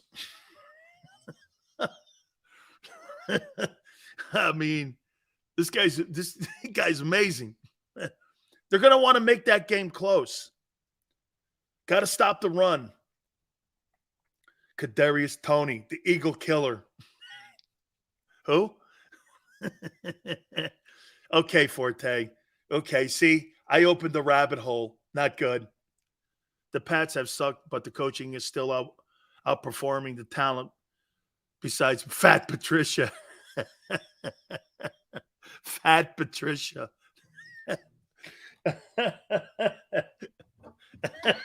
Wait a minute. I got to. Hey, wait a minute, Holmes. Wait a minute, Scooter. Am I Fat Patricia now? This is what I'm going to be for Halloween. Fat Patricia. Way to go, Scooter. Who's Sileo for Halloween? Fat Patricia. You need a pencil, idiot. Okay, you're right. I need a pencil. Sorry, I don't have my number 2 with me. I got to take a number 2, but we're good. Hey, anyway, Xander, thank you, brother. Appreciate it. Big Joe, I hope I did the mugshot for you, man. You know, Tone's not really a big fan of my mugshots. You know, the Trump mugshot, by the way, is hilarious. I mean, seriously, I thought it was like photoshopped. I go, is that really Trump? I thought he was on the toilet. I didn't know what he was doing. Hey, thank you guys so much. Tone, great week for you, man. You absolutely killed it. Chuck, thank you very much. Thanks to all of you, man. God bless every single one of you. I will see you Monday, 3 to 6, and we shall see you on the flip side.